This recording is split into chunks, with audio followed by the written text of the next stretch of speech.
Welcome back to Eternal Perspectives. My name's Leland, and this is episode 6, The Restoration of All Things, Cosmology Part 3. And as the title would suggest, I'm sorry, these titles are not very descriptive of what's going on deep in them, and I don't know, there might be a better way to organize all this after I kind of get it out. And I was talking to my mom, and I think that's something I'd like to do after I kind of say what I want to say with the manifesto portion of what I'm doing here. I'll go back and we'll take deeper dives into smaller chunks of certain things or items, or we'll see. We'll see what I feel inspired to do. Or there's so much as well looking forward from here that we could just go forward and continue and not look back, and that would be fine as well. But I debated on continuing this conversation that I'm right in the middle of here, that we finished with our Cosmology Part 2, and setting up a list of cosmological principles, right? And moving that, and then starting to apply that and filter things out in the world. That's what I want to do here with this next essay. But I debated whether or not I should put in kind of a breather episode just to kind of recap and summarize everything up to this point. But we'll wait. We might do that after I finish, or after this episode. We're kind of at a stopping point as we finish this episode where that might be beneficial. But we'll see. So just filling you in kind of here on the podcast version on where my mind's at with these things and the progress of it. So with that, we'll jump right in. And the first section here is a cool alliteration, the plumb line, the pendulum, and perpendicularity. Big $3 words, I know. But I hope to increase your vocabulary. These words are words that I use, so it's not like I'm trying to be fancy and impress anybody with them. But I understand that some people would, furrow an eyebrow at these words and things like that. But honestly, this is just how I think. And I think about these words a lot in life because of this concept I'm sharing. So I hope that's the goal with interluding this. And I actually wanted to put this idea and concept before the last episode and our dive into the specific doctrines. Because it's still a foundational concept or an idea that applies to information. So with that being said, it's here now, and I think it's in a good spot, actually. It breaks up the heavy doctrine diving that we were doing, and it's going to provide a good transition to using that framework that we established and then looking out into the house of the world and filtering out the good and leaving out the bad, and using that cosmic measuring line. So that's the idea behind this, and just wanted to state that out front. And it is a synthesis of a theory that I've been working on, that I had started about 10 years ago when I was in university and college at Arizona State studying integrative studies in the new school of interdisciplinary arts and sciences. Yes. So this is all right within my alley and the things that I study. That's why I am so attached and aware of these things. But I went to the university with the intention to go to law school, and I saw this degree of integrative studies as a choose-your-own-adventure degree. It didn't really matter what my undergrad studies were for the general law that I was hoping to study. And, I decided I wasn't going to study law, and then I was screwed with this humanities degree that meant nothing in the end. And my capstone thesis, which I did not turn in, and so I don't have this degree, although I have more than enough credits for it, and literally dropped out basically the final semester working on this capstone. I had the outline approved, and I have it in my hand. I actually found it as well in preparation for all of this, so I have it. And with these concepts here that I've written out, I could definitely finish it. And to provide some mental closure myself, but I don't think they'll issue me the degree anymore at this point, although they send me emails and want me to come back to do it. And for my own sanity and my family's life, it would be great to have that degree, because I've lost lots of employment opportunities just by not having that piece of paper. But again, to me, the difference is, you want to see that I can turn in this degree, or this piece of paper, this essay, this final paper, that's this big summation of my college experience. And my theory is looking back across time, history, and the different disciplines that I focused on. I focused on 4 in particular, and pulling out different trends and patterns that I saw that represented or appeared pendulum in nature, like a sine wave, back and forth, to and fro, this motion, and then seeing that it could be manipulated, right, depending on how far you push. It's the Hegelian dialectic and synthesis, like this idea behind it, but applying it to social trends and history and across different disciplines. That was my thesis in my paper, and I had several outlines across different disciplines and things of these trends manifesting and appearing throughout history, and currently right now we're in them. We see them, we experience them. Just think to bring it down to kind of a conceptual level that most people will understand. Think about the left-right dichotomy in politics right now. That it used to be, red versus blue, Democrat versus Republican. Now they've changed the language to mean different things. Fascists versus libtards, or whatever the derogative names are. These names keep getting pushed back and forth to make it an us versus them dichotomy, or a setup. Here's one point, here's a counterpoint, and set them as far apart as possible so that you can manipulate where the eventual harmony in the middle arrives at, where the Overton window gets pushed to. This is a concept I know most of you listening will be familiar with, but I am applying it specifically to language now that you will find in the scriptures, that we will find in the scriptures as we study the prophets, as we study their words, the prophecies, especially relating to the times of the Gentiles that we live in, and this big leading up scene to the second coming. So these words constantly flash in my mind when I see them in the scriptures to all these concepts that are wrapped up, and this big backbone and spine, this plumb line of doctrine and truth that we are rooted to in the iron rod. All right, that's a big freestyle to get this started up with, but I just wanted to kind of put it out there. Like I have had some people ask me, like, what do you study, Leland? What do you do? What are your credentials? I don't have any, and so that's going to be for you to decide whether how serious to take what I'm saying at face value, or to try the words. That's my point, and that's why ultimately I haven't finished the degree as kind of a middle finger to this entire idea of corrupt universities, although I am very aware of the prophetic council as well to further our education and do all that we can to learn as much as we can, and I do. So this is kind of a battle within me that is manifest in these things in my real life, but that I'm sharing have shaped what I'm trying to put here on paper and in this podcast for you. All right, enough of that. We'll jump into it. The plumb line, the pendulum, and perpendicularity. With the general framework of restored cosmism doctrines now articulated, we have a strong anchor and backdrop, a foundational layer of revealed cosmology to establish our temple of knowledge upon. And with that backdrop, we can filter and sift and organize all other ideas into our eternal perspective. I call this my cosmic measuring line, the plumb line of the Lord. Before we introduce any new ideas from external sources outside of the priesthood of the church, let's first explore several important scriptural and prophetic words and concepts that will help us to properly utilize our established cosmological measuring line. And these words are these ones here: plumb line, pendulum, perpendicularity. We will get a taste for how the layer of gospel cosmism can enhance our understanding of the scriptures. This will be a test of the word. You will have to go and read the scriptures or hear what we're saying here and ask the Lord and apply this. Have your own faith-promoting experiences in trying these words. That's the whole point. Put one hand in front of the next on the iron rod. Don't stand still on it. So, first word, perpendicular. What does it mean to be perpendicular? Let's recall our episode and example of chokuzuki, the punch. Remember? The coiled punch that has that the setup has to be right, the snap has to be compressed at the end, and most importantly, we've got to connect at a right angle, right? It's the most efficient and direct path as possible to the target. And I've got a picture here of our sensei, master from last class, and just lines, just outlining what perpendicular is. It's forming these right angles. So that's it. Okay, beating a dead horse, but it's important. I want to incept your mind with this. Get our minds all malleable and thinking about this. This is the definition of perpendicular given online. Notice the synonyms for it. Okay, here's it from, and I consistently just used Merriam-Webster for most of the dictionary or definitions in this. Perpendicular. Number one, standing at right angles to the plane of the horizon, exactly upright.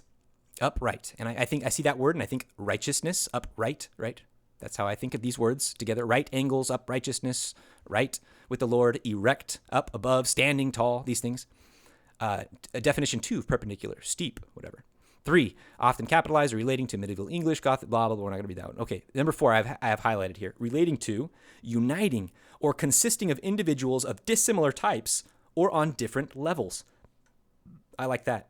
If we turn this 90 degrees to the left, you would see that this would make a T, his perpendicular line.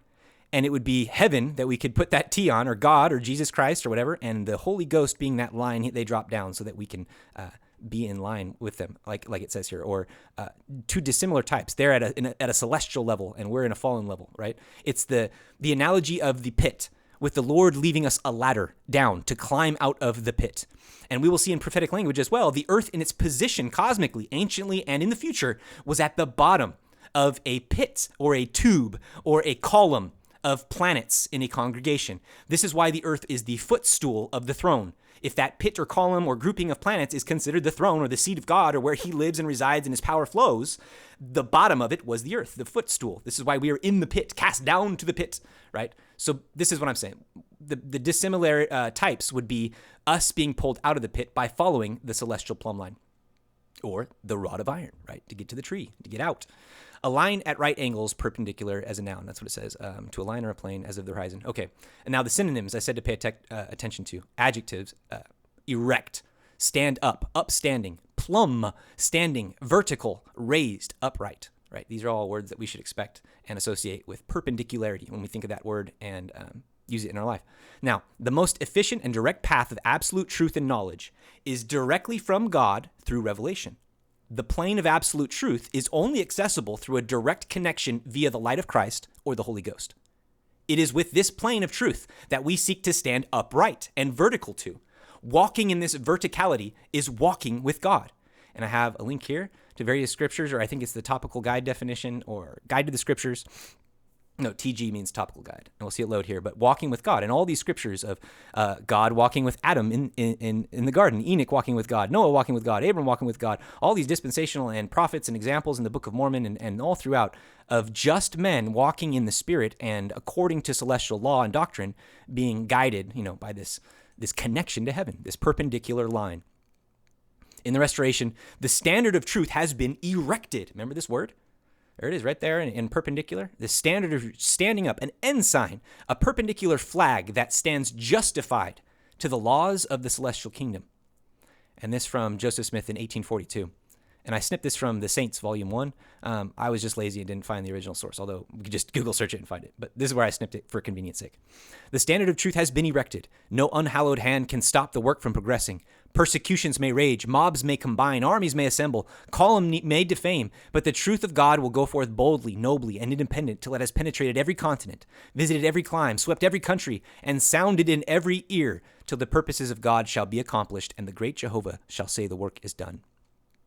For each of us individually, our quest in a temporal probation is to wrestle our will more in line or justified or upright according to the celestial standard as revealed by God to his children.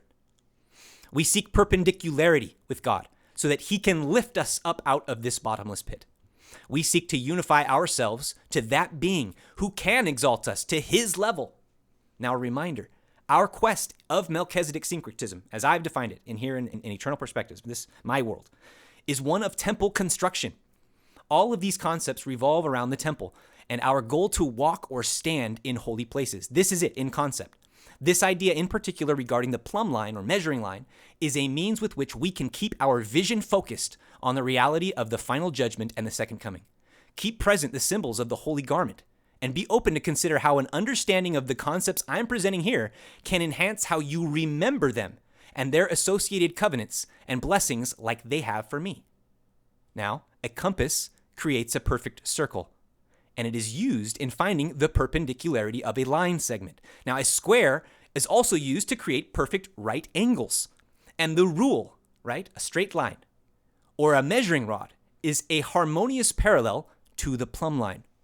All three of those symbols we find on our garment. All three of those we can think of and remember every day and attach these concepts of seeking to follow God, seeking to keep to the iron rod, to the perpendicular measuring plumb line of the Lord, right? All these words being perpendicular.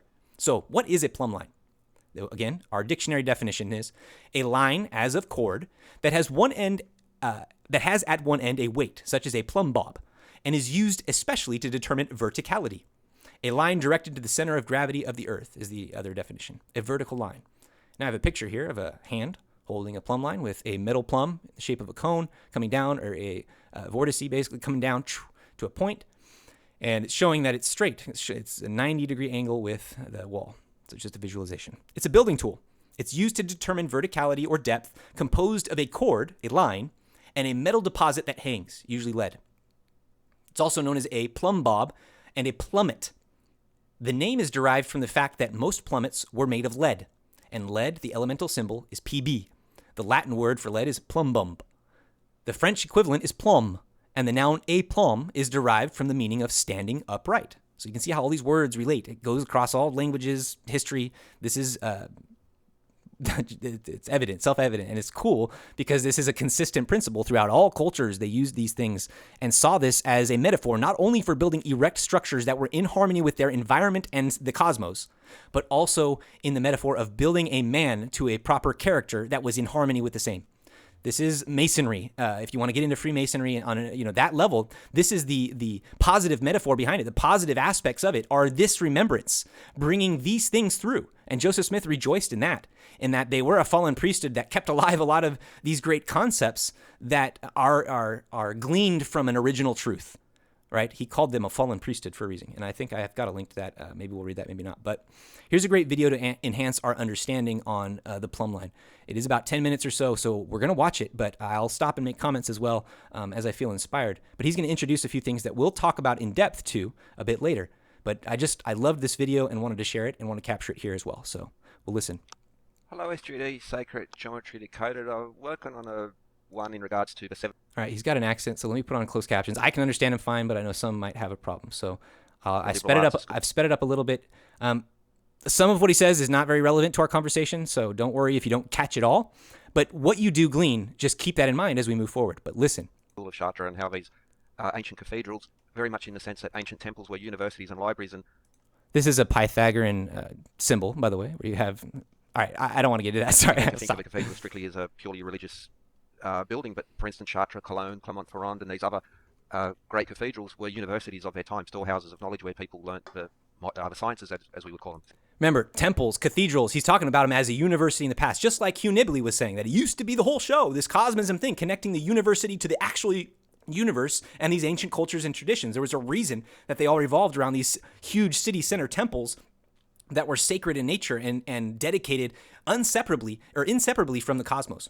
Essentially, they were universities, but the Masonic tradition, because of a strong connection between the early craft guilds, stone masons, the alchemists, the highly skilled carpenters, metalworkers who put so much effort into building these great buildings, and this is just, again, part of an ancient tradition. So if you go back to the Greco-Roman temples, Mesopotamian, all the way back to Egypt, for instance, in Heliopolis, you see that these places are centers of learnings, and the geometry, astronomy, arithmetic, and music is so important throughout time, really. And think about that right there, what he just said. Geometry, astronomy, music, these things have been systematically removed almost from our education today in terms of kids can't do basic math. They don't understand arithmetic or geometry or these logic things or critical thinking. These skills were what it used to be all about, and now it's a different brainwashing machine. But I think everyone can allude that's the situation now. I just don't want to lose sight of that in the past, these things have validity. They're important for a reason, and we resonate so much with these things. A beautiful building, its shape, a sacred space, the temple, all these things that he's talking about, we nod our head subconsciously because we yearn for that completion,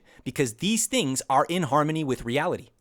Now, for instance, the stained glass in Chartres is another example of this, but it honors the masons who built these cathedrals, and the compass and the square, for instance, and how important the geometry, the metrology, to get these buildings perfect and harmonious, and to, for instance, the height to the width to the length would be tuned to make it acoustic properties as well, which is another feature so important to these sacred spaces. Naiology is also a term for the study of sacred architecture. So what he's saying is they're built to balance so that sound bounces around inside a certain way, right? That's how you get these dramatic sounding cathedral reverb effects and just the like heavenly angelic choruses that can be sung by choirs in these types of cathedrals and things like that. It's all intentional. It's all with purpose. It's all with this big picture in mind of connecting us back to heaven.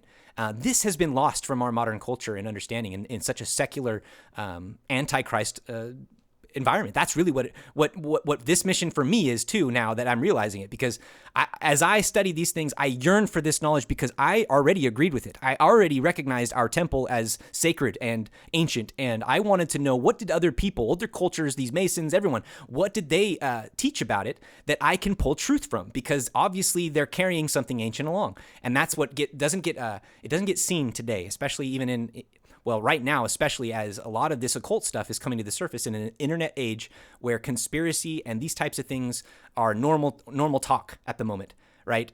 All of this is going to be demonized in a overswing of a pendulum of awareness.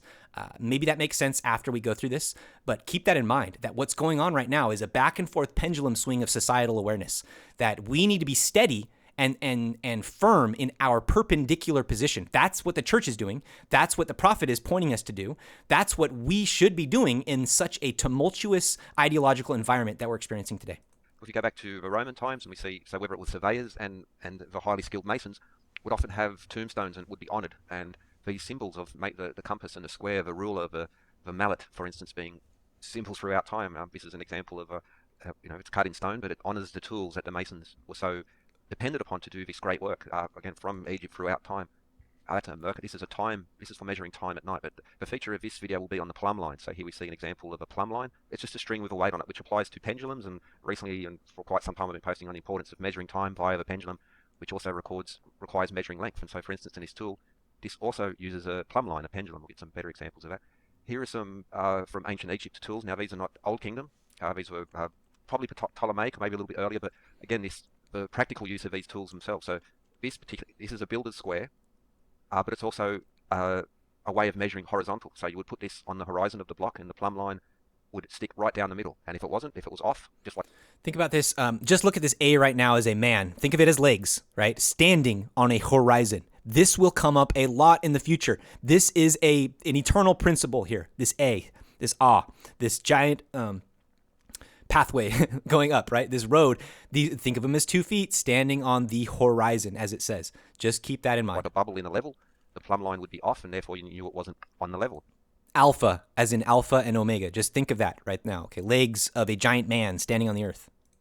This is an instrument for measuring the vertical to get your buildings in the right particular angle, and of course, like the builder square. But so the use of a plumb line again goes back, being recorded as and it is a very simple tool, but it will give you level, and that's why one of the reasons it's so important. And you can also, you start swinging the plumb line, you also have a pendulum to measure time. So this was an instrument of a mercury. Okay, but the ancient plumb line, plumb bobs, we find so many examples across all of Egyptian history. Now these tools might not surviving wooden pieces extend back that time, but we do find examples of the plumb line going back to the oldest strata there.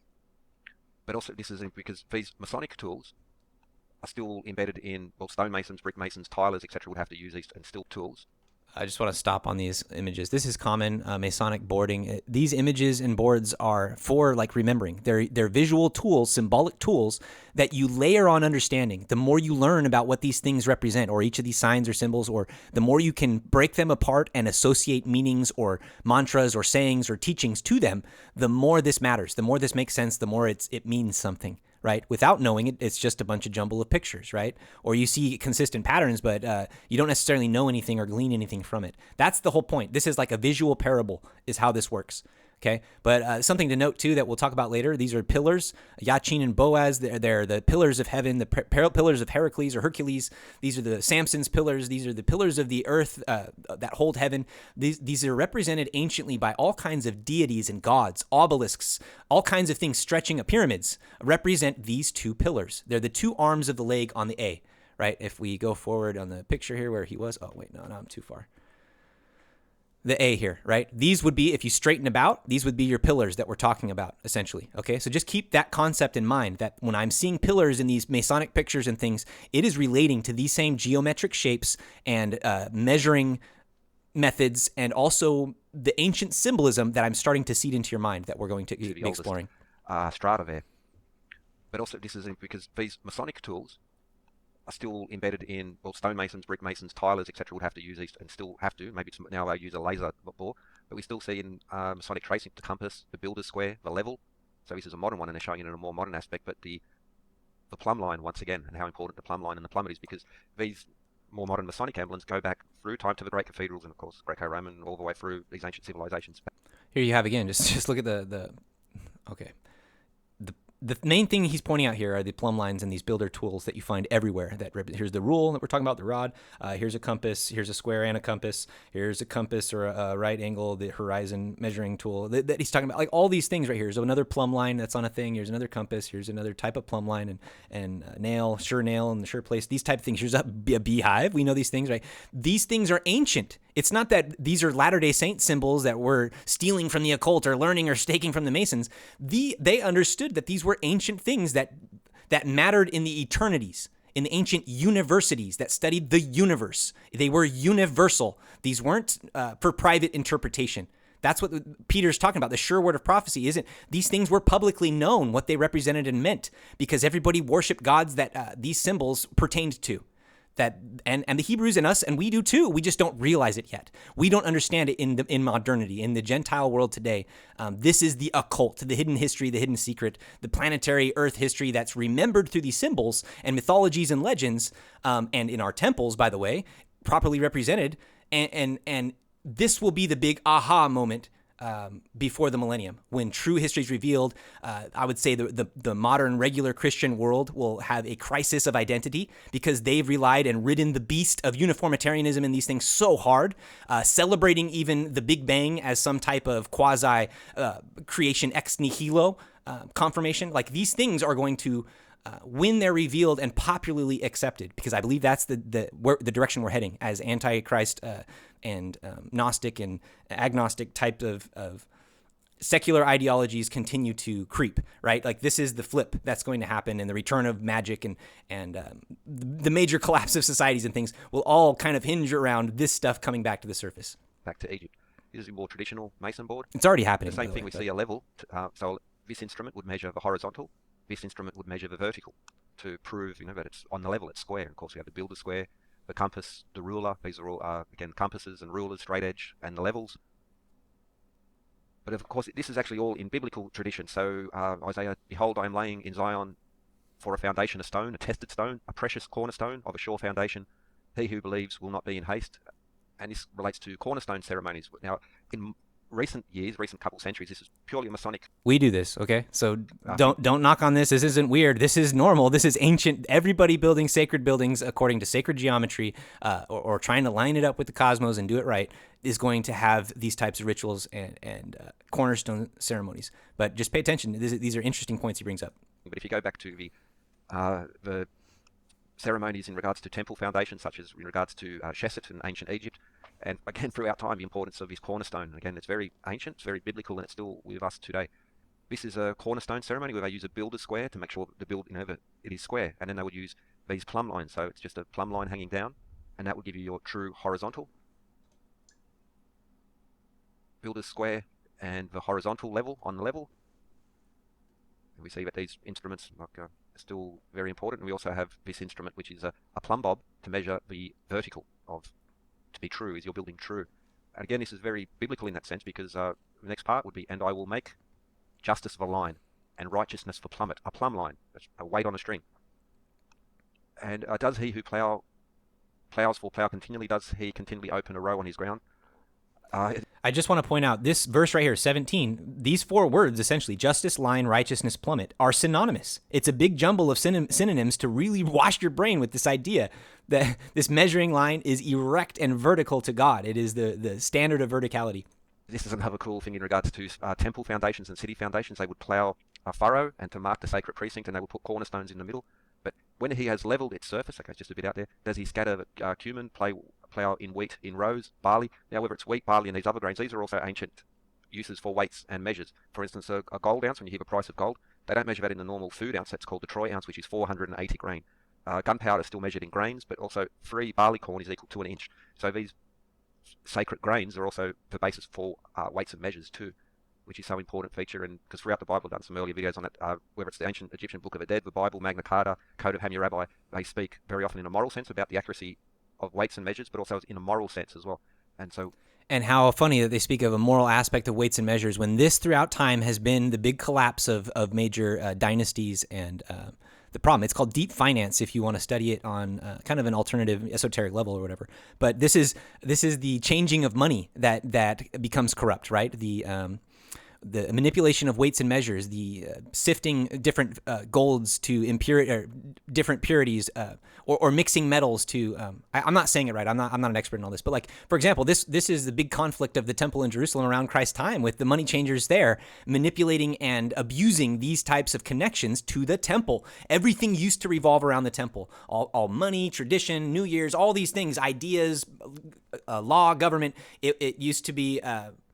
The center of all things, right? And then it's slowly been split up, disassociated. The body, the temple. That's this the point of this. But we're not going to go much right now into more of the financial aspects of the temple, but keep that in mind. And I like that he brings this in here, and it's very Masonic as well. They're very aware of the overlapping of societal levels, I guess, that happen in sacred spaces, temples, buildings. They're Masons. They build them. These traditions have been passed on, but righteousness will plummet, which is just the plumb line. And think of like National Treasure in the movie, where you have these ancient catacombs of treasure troves and things that are kept by these builder people. So like, I mean, that's what everybody thought were in all of the ancient pyramids and all these ancient megalithic sites that are built by these people. What do you do to build? Why are you building these things? Well, obviously to put treasure inside. Like that's what most people think. Sometimes that's the case. Sometimes it's not. It's not the intention always when temples are built like that. Think of example like our temples today. If robbers were to come from some time traveling world and see our temples and say, "Oh, there's treasure in there," they'd go in and they'd be disappointed. I mean, they'd leave with all the trimmings and the great, nice materials and things that the temple is made of. But there's no treasure trove of Alibaba and his 40 thieves and their hidden cave in our temples today. Although that's been the abuse historically. And the cause of many contention in history. So just keep that in mind. They're connected. Again, everything is connected to the temple. So again, with the prophets telling us to focus on this and this is where I'm going with it, is that he's not saying don't care about what everything else going on in the world. Don't care about politics. Don't care about this or that or find it. I'm saying if we're fixed to the temple, we will start to see that everything is connected like this. Again, Amos 7. He showed me, behold, the Lord was standing beside a wall built with a plumb line, and with a plumb line in his hand. And the Lord said to me, Amos, what do you see? A plumb line. Behold, I am setting a plumb line in the midst of my people Israel. I will never pass, and I will never again pass by them. We're going to go over that. So again, in biblical tradition, you'll now this of course is a more modern illustration, but it is written in so a lot of what this is evil, spooky Mason stuff is built on ancient traditions, ancient Egyptian, biblical code of Hammurabi, even up to the Magna Carta. And well, that's a brick mason or a stone mason. Well, they're still using these lines. It's a very simple, very profound, very elegant tool. This is again the Merkit timekeeping device. So with a plumb line to get it straight, and then you could measure the movement of stars throughout the night. And so a sundial only works through the day, but you could also use a movement of stars per night to measure time. And again, just an example of these plumb lines. Book of the Dead, Book of Coming Forth, some other names as well, but spell 125, again, I've not reduced the measuring vessel, measuring cord, I've not encroached on the fields, I've not added to the pan of the scales, I've not tampered with the plumb bob of the scales. Okay, in the UN building, especially if you watch Secrets in Plain Sight by Scott Onslaught, great series, must watch, but he talks about the symbolism in the UN building. Also, I might add that this is on 42nd Avenue. I just want to point out, too, recently we've been talking about the Vesica. I have some articles. We'll go over the symbolism of the Vesica as well. But, I mean, here it is right in the center of everything as well, as it should be, in a proper rendition of an ancient polar planetary sun god alignment type thing, pillar god that once stood during the golden age, the paradisical age. All these occult nasty people are trying to recreate this golden age subversively through America. That's we'll get to that. They're the anti-Zion, right? If we know that the real one world government ruled by Jesus Christ as King of Kings and Lord of Lords is going to emerge from America, that's the whole idea of the restoration and what Joseph Smith taught, the new Jerusalem and Zion coming forth here, having its two legs, one here in Zion and one in Jerusalem, right? That this will be the new world government. Well, the antithesis of that, or the counter argument and oppositional play from the devil, is his one world government emerges at the same time, copying and using all the same sacred imagery that will surprise the sheeple in the matrix, the sheep. So this is the whole point of me sharing this stuff, hopefully to feed the sheep, to say, hey, let's get prepared for the grand deception playing out right now in front of us. And that's what they call Manhattan Henge, which is an astronomical alignment. Now, along 42nd Avenue, you have a series of very important buildings built by the numbers. Grand Central Station, which includes all the measures and the symbols in there as well. I did a whole series on New York. But, for instance, this is another mural in the UN building. And again, we see the plumb line above the Earth as well. So these elements of truth, but across various traditions. Traditional builders' tools, astronomers, these are the plumb line, which, of course, it can also be applied to a pendulum. And again, Isaiah, the precious cornerstone. So the stone the builders rejected. Now, in ancient Greek Hebrew, that's 273 anyway, but the perfect stone is the stone the builders rejected. That's, again, very biblical theme. And leveling the surface, and this will also incorporate, so New Jerusalem, all by the numbers, lovely numbers, and if you convert the measures, it's just one of these things in the use of measuring grains, to measure length, to measure weight, and the morality codes in biblical, ancient Egyptian, code of Hammurabi, blah, blah, blah. And yes, a tested stone, a precious cornerstone. So these cornerstone ceremonies, and even John D. Now, this is the measuring rod. So the caduceus literally was a measuring wand given to Hermes by a... Think about this. This is going to come up again, okay? I just want to steady your mind for this. The caduceus, this tree pillar figure with wings and dueling serpents, Okay, this tree of life figure. This is a symbol of healing. All of our medical institutions use this as a sign of rejuvenation and healing. This is the serpent on a staff that Moses raised to cure his people. Why is this also connected to this cosmic stuff? Because it's directly tied to all this other symbolism: the plumb line, the planets, the roadway that's cast down, the pillars of heaven that appear, the pillar of fire and of smoke during the Exodus. This is the symbolism. That's why there's a ball at the top. It's that same symbolism. That's what the measuring rod, magic wands essentially represent, is this revelation line, revealing things, speaking spells, incantations. That's why you use a rod with it, when the rod is the word and that kind of thing. Okay, so hopefully you're starting to see there is a foundation to all this in not just religious truth or theological truth. I'm saying these are cosmic symbols fundamentally. In the gospel, all of our symbolism, Christ as a serpent, it's a cosmic symbol. Christ as the tree, it's a cosmic symbol, ultimately. Yes, I believe there are literal trees, and maybe there was a literal event of a snake speaking and things like that. Or, those possibilities are not denied because of this cosmic perspective. They are only enhanced or made more real because you can see that the pattern is fractal or echoes across various layers. That's what I'm trying to point out and identify here. Polo, it's a wand. That's the ancient Greek. Wand is a measuring rod. And then the two snakes later, but there's moral codes and there's measuring codes in there. And you also see, for instance, in John D, and talking about Enochian magic, for instance, as in Enoch, but also Solomon and the Psalms. They're magical spells. That's interesting, because John D, Enochian magic, got it directly from there. Then not such a good guy, but Crowley, reinterpreted that, but he was building this off these old traditions again throughout the old books. You'll find it. So plumb lines or pendulums all connect together. The stonemasons traditions and Freemasons, they have similar origins in the craft guilds. The rituals are built around biblical tradition, but also, again, biblical tradition just really emerged from old. It was not born of a vacuum. It was, so a lot of the church is really, it's pagan in that sense, and so much of, that's... See, so what he tries to dismiss here, they're just incorporating the pagan stuff. This is what I'm saying, is that we see it in a different perspective. An eternal perspective is that these things were revealed originally to Adam and to other prophets and people. Even Egypt, all these people are emulating Egypt, all the Masons and everybody else going back. They're looking at these things. And who did the Egyptians emulate? Well, we know in the Pearl of Great Price, and thanks to Joseph Smith, the Egyptians were attempting to emulate the patriarchs before the flood. That's what Abraham was told before he went to teach them about what? The cosmos, the stars, that ancient order of heaven, including a planet named Kolob, which we will get to. Okay? But this was understood back then, and it was corrupted. So he's talking about, it's just pagan. That's really, it was just pagan. No. The pagan version was the apostate version of a once revered and held and honored sacred truth that understood these things and their cosmic original, and didn't misplace the worship of the cosmic bodies, the planets, for their creator, Jesus Christ. That's the difference between what we're doing with the gospel of Jesus Christ and cosmology and the pagan world and everyone else and the Christians who want to call us pagans or whatever it is, right? No. We are stating affirmatively and with confidence and testimony and witness that Jesus Christ is the originator of all those things, the symbols of creation, the stories of creation, the consensus among comparative mythology that all speak to a similar story. That story originated from Christ, and it is our job and responsibility to listen and follow the crumbs that the prophets have given us to put it all together. This is why to us the revelation of John makes little sense to many, because of the symbols that are used. Those symbols are cosmological symbols that all of the people, the Romans, the Greeks, the Persians, all of the converts of the Gentiles at the time would have readily recognized. It was their tradition, and we ignore it today. We dismiss it entirely as debunk fantasies of delusional people of a past age. It gets my blood boiling.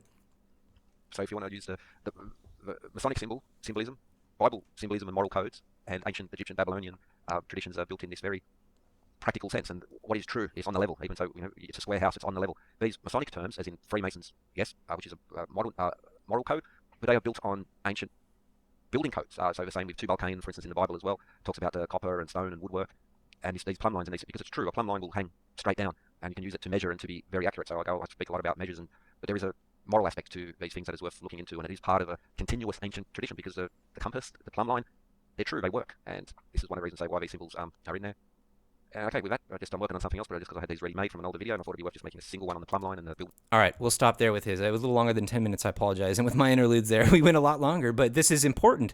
And these concepts are not unique to me. That's why I'm not teaching anything new. This is readily available now in our information age for all responsible Latter-day Saints with inquisitive minds, and the call, like I feel, to be compelled to bring all things together. If we've got the truth in the priesthood, as Hierophants, we need to go out and teach it and pull it together and seek where it is and pull it into the paradigm. That's all this is. So he mentions a few biblical instances where the Lord directly refers to this measuring line or plumb line. Let's explore the visions of Amos, where my favorite example of this principle is found. And he mentioned it a bit. But Amos, who was he? We went over him last year in the Old Testament. And if you really want to deep dive in him, please look up a lot of the great Come Follow Me podcasts and things that will go over the history of, the context, all of that of the book of Amos and his call as a shepherd. He was awesome. So he was a shepherd from the kingdom of Judah, and he was called by the Lord to preach to the northern kingdom of Israel about 30 years before the Assyrian invasion of Israel. I'm going to read right from the Institute Old Testament manual to set all of this up so that we get this context just a little bit. So in Amos 7 through 9, and I'm reading from, again, the Institute manual, and I've got a link to it there in the actual article if you want to go and check on all this. But in Amos chapters 7 through 9, these are the visions of Amos. He has a sequence of 5 visions that are kind of explained and interpreted. The last 3 chapters of Amos deal with 5 visions Amos had. The first 4 of these visions begin with the phrase such as, "Thus hath the Lord God showed me." Then they give the references for those visions. The 5th vision commences with the words, "I saw the Lord." The first 4 visions show the various judgments of the Lord upon Israel, while the 5th vision portends the overthrow of their apostate theocracy and the restoration of fallen Israel. The visions are, 1, a swarm of locusts. Keep in mind, too, that this pattern that we're going to see, locusts, plagues, that kind of thing, that preceded the Exodus as well, right? That precedes that type of catastrophe, and here it's being repeated in the same kind of fashion. And then a devouring fire in the second vision. And then 3, the master builder with a plumb line. This is judgment, right? This is the one we're going to focus on. And then 4, a summer basket of fruit, the harvest, right? Who gets harvested after this judgment comes. This pattern is consistent and cyclical, right? This is the past looking at this, and we can say, oh, this is the pattern that we're experiencing right now. And we're about to have, plagues and a devouring fire come to burn the wicked, the master come to judge his people, the harvest of the righteous, the 10 virgins, the 5 coming into the shelter, all of this is paralleled in our history. This is how we see and interpret the past and apply it to ourselves like Nephi instructed us to do. We look to the past to help us with the present and the future. So, and 5, his last vision, the smitten sanctuary. So each has a symbolic meaning that clearly shows that the Lord intended to bring the kingdom of Israel to an end if his people did not repent. The meaning of each vision will be considered individually. So first, we'll go over them briefly. A swarm of locusts. That vision, the king who has had the early grass mown is Jehovah. And the mowing of the grass denotes the judgments which Jehovah has. Actually, I'm not going to read these. If you want to read these, go through the rest of them. I want to focus just on the plumb line here. So we'll read just the cap here, and then I'm going to skip down. I've got the whole section of all the other visions if you want to read it. I only wanted to include them in here. I think my intention was to point out the catastrophic nature of it, that it fits right in line with this pattern that we see when prophets speak of the second coming, of the covenants of Israel and God being manifest in the gathering, and him fulfilling all those covenants and restoring the earth back to a paradisical state, and having the Sabbath day, the millennium. Like all these things are promised covenants that we look forward to anxiously as members of the Church of Jesus Christ of Latter-day Saints. It's in the name. So the master builder with the plumb line in Amos 7, verses 7 through 9. A plumb line is used to obtain exactness and accuracy in construction work. Here it seems to symbolize that God's strict justice will prevail in judging Israel for her evil ways. All wickedness will be sought out, measured, judged, and destroyed. So they don't really give us a whole lot other than say that it seems to symbolize God's justice will prevail. That's it. That's all they give us. Well, I'm going to give a little bit more on my opinion and my idea on this and how it connects to this cosmic theme that we're introducing, this cosmic layer. And that's why it makes sense that they wouldn't say a whole lot in the standard Institute manual to the rest of the body of the church, right? That you don't go to the meat immediately with all these things, but I would consider this kind of a look into the meat, connecting it to the cosmology.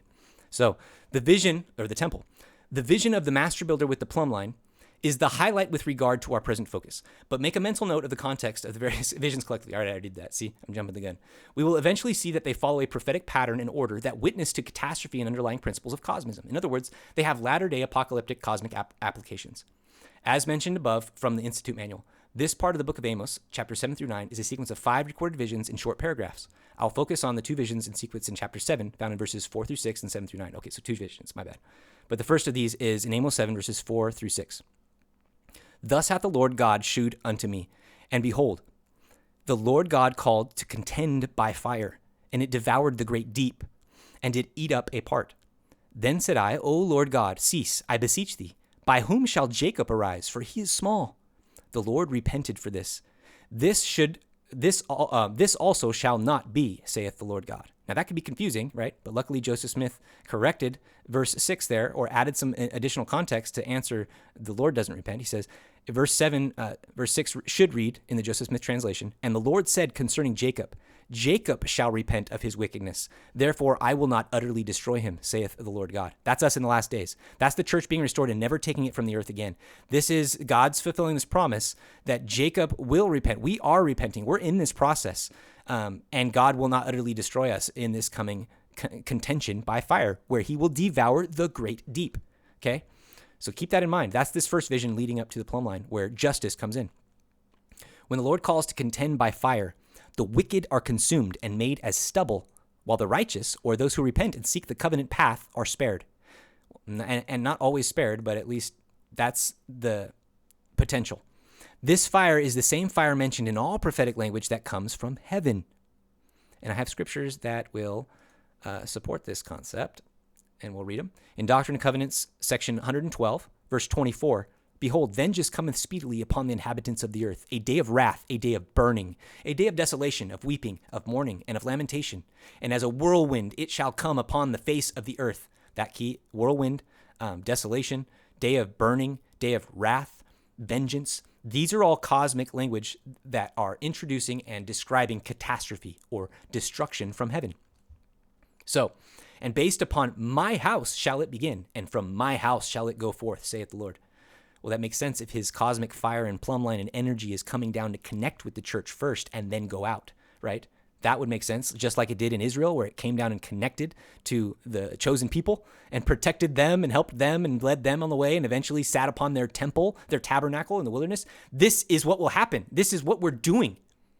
So verse 26, First among those among you, saith the Lord, who have professed to know my name and have not known me, and have blasphemed against me in the midst of my house, saith the Lord. Therefore I see to it that ye trouble not yourselves concerning the affairs of my church in this place, saith the Lord, but purify your hearts before me. And then go ye into the world and preach my gospel unto every creature who has not received it. He's preaching our eternal perspective effort here. To cleanse your heart first, purify the inner vessel, and don't worry about what you think the church is doing right now as we're in captivity, preparing for this, the desolation of all, the day of burning. And from our house will it go out, right? And here we are questioning whether or not the prophet understands current events. Give me a break. We see far into the past. Doctrine and Covenants 64, verses 22 through 25. And after that day, I, the Lord, will not hold any guilty that shall go with an open heart up to the land of Zion. For I, the Lord, require the hearts of the children of men. Behold, now is called today until the coming of the Son of Man. Again, Son of Man, I always see this in a cosmic context. When he's talking about Son of Man, it's always judgment, second coming, that kind of thing. And verily, it is a day of sacrifice and a day for the tithing of my people. For he that is tithed shall not be burned at his coming. Here we go, talking about the burning again. For after today cometh the burning. This is speaking after the manner of the Lord. For verily I say tomorrow, all the proud and they that do wicked shall be as stubble, and I will burn them up. For I am the Lord of hosts, of heaven, of the planets, and I will not spare any that remain in Babylon. Wherefore, if ye believe me, ye will labor while it is called today. I love that scripture. And I'm sorry if I'm reading it like all snappy, but like this is how I read it to myself. And this is how the Lord speaks to me, Leland. Wake up! Like that. Like this is, I love the scriptures when I read them in this context, in that voice, and seeing it plainly for what's going on around me. Doctrine and Covenants, section 29. Again, more support. For the hour is nigh, and the day soon at hand, when the earth is ripe. That, and there we go again with Amos's vision and the harvest being a part of it, is the same with language of a harvest coming, or a comparison or metaphor to that. And all the proud and they that do wickedly shall be as stubble, for I will burn them up. And saith the Lord of hosts, that wickedness shall not be upon the earth, for the hour is nigh. And that which was spoken of mine apostles must be fulfilled. For as they spoke, so it shall come to pass. For I will reveal myself from heaven with the power and great glory, or with power and great glory, with all the hosts thereof, and dwell in righteousness with men on earth 1,000 years, and the wicked shall not stand. Again, if we're seeing hosts and his great glory and coming from heaven as literal space and the actual planets, and not just the planets, but the beings who have passed on and who will be resurrected and coming with him, and angels and all kinds of translated beings and cosmic things. This is the hosts of heaven that come with him, and he will reveal himself. So we will see it. This is what Joseph Smith is alluding to when he says we're all going to see the last grand sign, and the world will call it a planet or a comet. So it is catastrophe. The stars come down. Right there in the middle of the word, astro, aster, asterith, Astarte. All these words reference a star, and a lot of time it was the planet Venus, and we're going to see why that might be a little bit later. Introduce that concept. But disaster, again, there's that word, aster, of the stars, celestial bodies. So when we're talking about catastrophe or disasters, it's not just a bad thing that happens here in our little sphere of the world. It used to mean and signify that something from heaven came down and caused damage, right? That was catastrophe. That was disaster. With our cosmic perspective coming into focus, keep these associations in mind. These terms can be synonymous. And I was already using it as I read this up here. But stars can be planets, can be hosts, can be rocks, can be an angel. Think of the word planeta. It's a Greek word to indicate a wandering star. Now, Greeks, we know in the pantheon of history or in the history of the Gentile world or even the last Babylonian image that Nebuchadnezzar saw, the Greeks came in the midway part, right? Before that, what did they call these things? Did they call them planets necessarily? No, they were the stars or the bodies of heaven or the sun. It didn't matter. If the planet was close and causing the most brightness and the earth to react and change and control it or govern it, they would consider it the sun and probably worship it in some cultures and places. That's what happened when bodies passed by, whether it was a close comet or a planet in a settling orbit or whatever it was. These were the Passovers, okay? So keep that in mind too, in terms of using planet and star synonymously, just like the prophets do. And like I pointed out last episode with Joseph Smith in his explanation of the facsimile, he interchanges the word. All prophets do. John the Revelator does in the Revelations when he talks about stars falling from heaven. It's the same thing. He interchanges them for that kind of stuff, the hosts and that word, or rocks. Okay. Or the angel, think of the angel of the Exodus, right? And we always just think that there was just a man that came down. And I believe Jehovah did come down in his premortal form and talk to Moses face to face and that kind of stuff. And he was considered the captain, right? The host, a captain of the host. But the angel as well could be used to identify the planet itself as a living being, obeying and acting and protecting them and doing things that they and the people in the surrounding area did not expect, right? That's the Pharaoh told, we'll get to that. When Moses was leaving, the Pharaoh was even warning him about what was going on out there cosmically. And I'll bring in a little bit of a taste of that, or to color that out, what I'm saying. Okay, so imagine again, synonymous. The great deep can also mean the oceans, like we usually take it to mean, but it can also mean space in a cosmic prophetic context, that the great deep of space is going to be burned up or changed. Yes, that's exactly what's going to happen when the heavens burn and the earth is changed as well. So fire literally is plasma. So this isn't a stretch to make these synonyms. Plasma is fire is plasma. Lightning is plasma. So like these are all synonymous. It's light, plasma, fire, light, whatever. Like, so when you think of Elijah and a pillar of fire coming down, we always imagine it as just fire, but think of it could have looked like the northern lights and then like flashes of lightning or some type of discharge real quick, boom. It could have been a whirlwind like this where it looked like swirling northern lights, or maybe it was like a big pillar of fire like we see here. All of those are possibilities and can be realities in a prophetic context, especially as we introduce concepts in the future here, like an electric universe, that these things are not only possible in an alternative scientific paradigm, but they make sense and they fit like a puzzle in all this big picture of the supernatural. We'll get there. Okay, so this is Elijah and a plumb line, right? Think of this, the pillar of fire coming down as a giant plumb line or a plummet.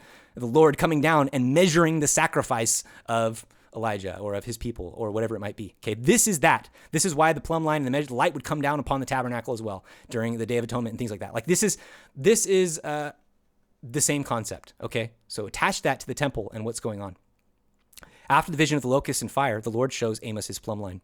Thus he shewed me, and behold, the Lord stood upon a wall made by a plumb line, with a plumb line in his hand. That's verse 7 of Amos 7. Notice in verse 7, the Lord stood upon a wall made by a plumb line, with a plumb line in hand. What does this mean given what we're exploring? Well, I think it means a generic, or one way to look at it is as a generic interpretation, is that his footing in heaven is plumb. He is the archetype of the very appearance of celestial law. He's the avatar of it, right? So his footing is plumb, perfectly upright according to a celestial ruler law, and he is the mediator between us and that kingdom. He's the one letting down the ladder to the bottomless pit. What seest thou? The angel asks, as all do, right? Oh, and I have the caption for this picture here of Christ in a visitor center with space behind him and planets standing on a sure tried stone. It says, the tried stone measures the verticality of the hearts of the saints. It's the caption. What seest thou? The plumb line catches Amos's eye. The Lord then explains that he will set a plumb line in the midst of his people. I will not pass over them anymore. So in Amos 7, that's where he says, and the Lord said unto me, Amos, what seest thou? Plumb line, blah, blah, blah. And again, I will not pass by them anymore. In verse 9, and the high places of Isaac shall be desolate, and the sanctuaries of Israel shall be laid waste. And I will rise again the house of Jeroboam with the sword, or I will rise against the house of Jeroboam with the sword. So here's the threat of catastrophe there to Israel in that time past, as well as us today, that we take this threat quite literally in that we must be keeping our covenants and looking to the temple and paying our tithing and keeping our garments and present in our mind that these covenants are all related to this, that this is our passageway through the next Passover, which won't be a Passover in the sense that we have to put the blood on the top of our building to not have the angel of death pass by, right? But that our garment and our tithing and our temple covenants will be that same symbol during this Passover, which the Lord, he says, will not pass by anymore. So we'll explore that a bit. Our Institute Manual and seminary manuals are all but silent as to what this all literally means, though they accurately explain the millennial judgment it ushers in. And we read this already. But they said, it seems to symbolize that God's strict justice will prevail in judging Israel for her evil ways. All wickedness will be sought out, measured, judged, and destroyed. It seems to symbolize.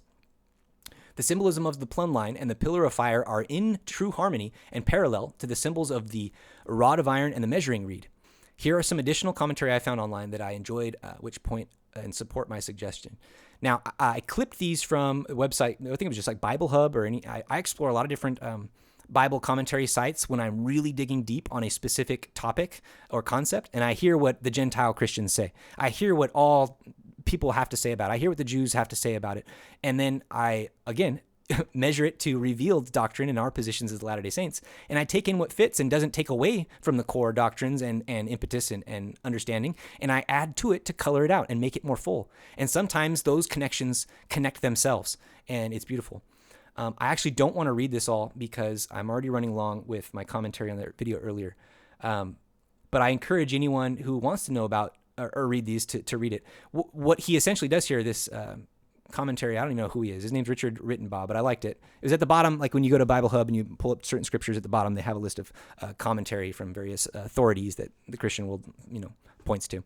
But he compares this plumb line to the rod of iron, the iron rod, or the word of God, essentially. The same comparison that we would make if I were to say the plumb line is the iron rod of Lehi's vision, right? That's that word of God sticking to the celestial law. But in this same regard, in a cosmic sense, I have these pictures here of the ancient polar configuration of different planets that we'll see. These particular planets are Saturn, Venus, and Mars, and they form a stream of plasma or an etheric spirit bridge, right? Like we see drawn to Philo Dibble by Joseph Smith in our documentary evidence we introduced last episode. These things fit along with all of this symbolism. They don't detract from it. In fact, it enhances this interpretation of ancient planetary history. To call the Lord's plumb line the same thing as the iron rod or the tree of life or all of these connecting perpendicular vertical type of ideas like Jacob's ladder or stairway to heaven or, spiral staircase going up or the rod of Asclepius. All of these things, they match. This is Atlas, the standing man holding up heaven. You see his arms outstretched. This is the form of an angel, the Alpha and the Omega. All of these things are incorporated in this ancient understanding of creation and the ancient womb of heaven. So moving on, Jeremiah uses the same apocalyptic imagery, but described as the measuring line. I also like his testimony of planetary ordinances and laws he includes. They are alive too, as we've determined, and they're actively participating in the plan of salvation through their obedience. And the earth abides a celestial law. We talked about that. So in Jeremiah, I'll just read in verse 35. Thus saith the Lord, chapter 31, verse 35. Thus saith the Lord, which giveth the sun for a light by day, and ordinances of the moon and of the stars for a light by night, which divideth the sea when the waves thereof roar. The Lord of hosts is his name. Now, I've heard people in Come Follow Me podcast this last year explain this away as talking about our ordinances and how we line them up with the moon or a lunar calendar and things like that. Like I like it, and I don't think it takes away from what I'm trying to say, but it will fail to recognize a bigger layer of cosmic interpretation that's plainly being presented here with our synonymous cosmic language. For example, he's using Lord of Hosts. So in my mind, it jacks my mind up to a cosmic space perspective, right? Space doctrines are being spoken here when he's talking about Lord of Hosts, that he's coming from heaven to exercise something, right? So he's talking about the heavens, so it makes sense. The sun, he gives light by day, and the ordinances he gives to all those planets in which they can do the things, or he divides the seas or the waves thereof and causes weather to happen. Like all these movements are his by ordinance, that there's an order to it and that he's in charge. That's how I'm reading this. And he says, if those ordinances depart from before me, saith the Lord, then the seed of Israel shall also cease from being a nation before me ever. Now, this is where I love the symbolism of both, in that if the ordinances of the planets are to depart, well, there will be chaos and destruction and all of that he's warning about in here with the iniquity and not repenting, right? And it applies on an ordinantal level to us as members in a church, right? That if the ordinances depart, like they're prophesied to do in the tribulations of the last days and that kind of thing, like it will cause condemnation. And in the past, it did, where the temple was destroyed, the people were captured, they were overrun. All of these things are repeatable, and it's like a module that you can take out here, being applied in Jeremiah's day in 600 BC and the Babylonian captivity and that kind of stuff, but also extrapolate it to a cosmic perspective and the second coming and the ultimate ushering in of the millennium. Like this is exactly what he's talking about, because we know the sun will hide its face and the moon shall turn blood red and the stars shall hurl themselves to earth, and so their ordinances will seem to cease, right? And there will be destruction from to the nations of the world and those in Israel who have not repented. So thus saith the Lord in verse 37, if heaven above can be measured and the foundations of the earth searched out beneath, I will cast off all the seed of Israel for all they have done, saith the Lord. So here's that threat coming through. And again, he's pulling in heaven and earth. To me, it makes sense because he's pulling in the heaven names, the heaven synonyms, the cosmic synonyms right here. And if we're taking paragraph through that this is supposed to be grouped together, these three scriptures, well, it fits a total cosmic picture to see it and interpret it the way I am.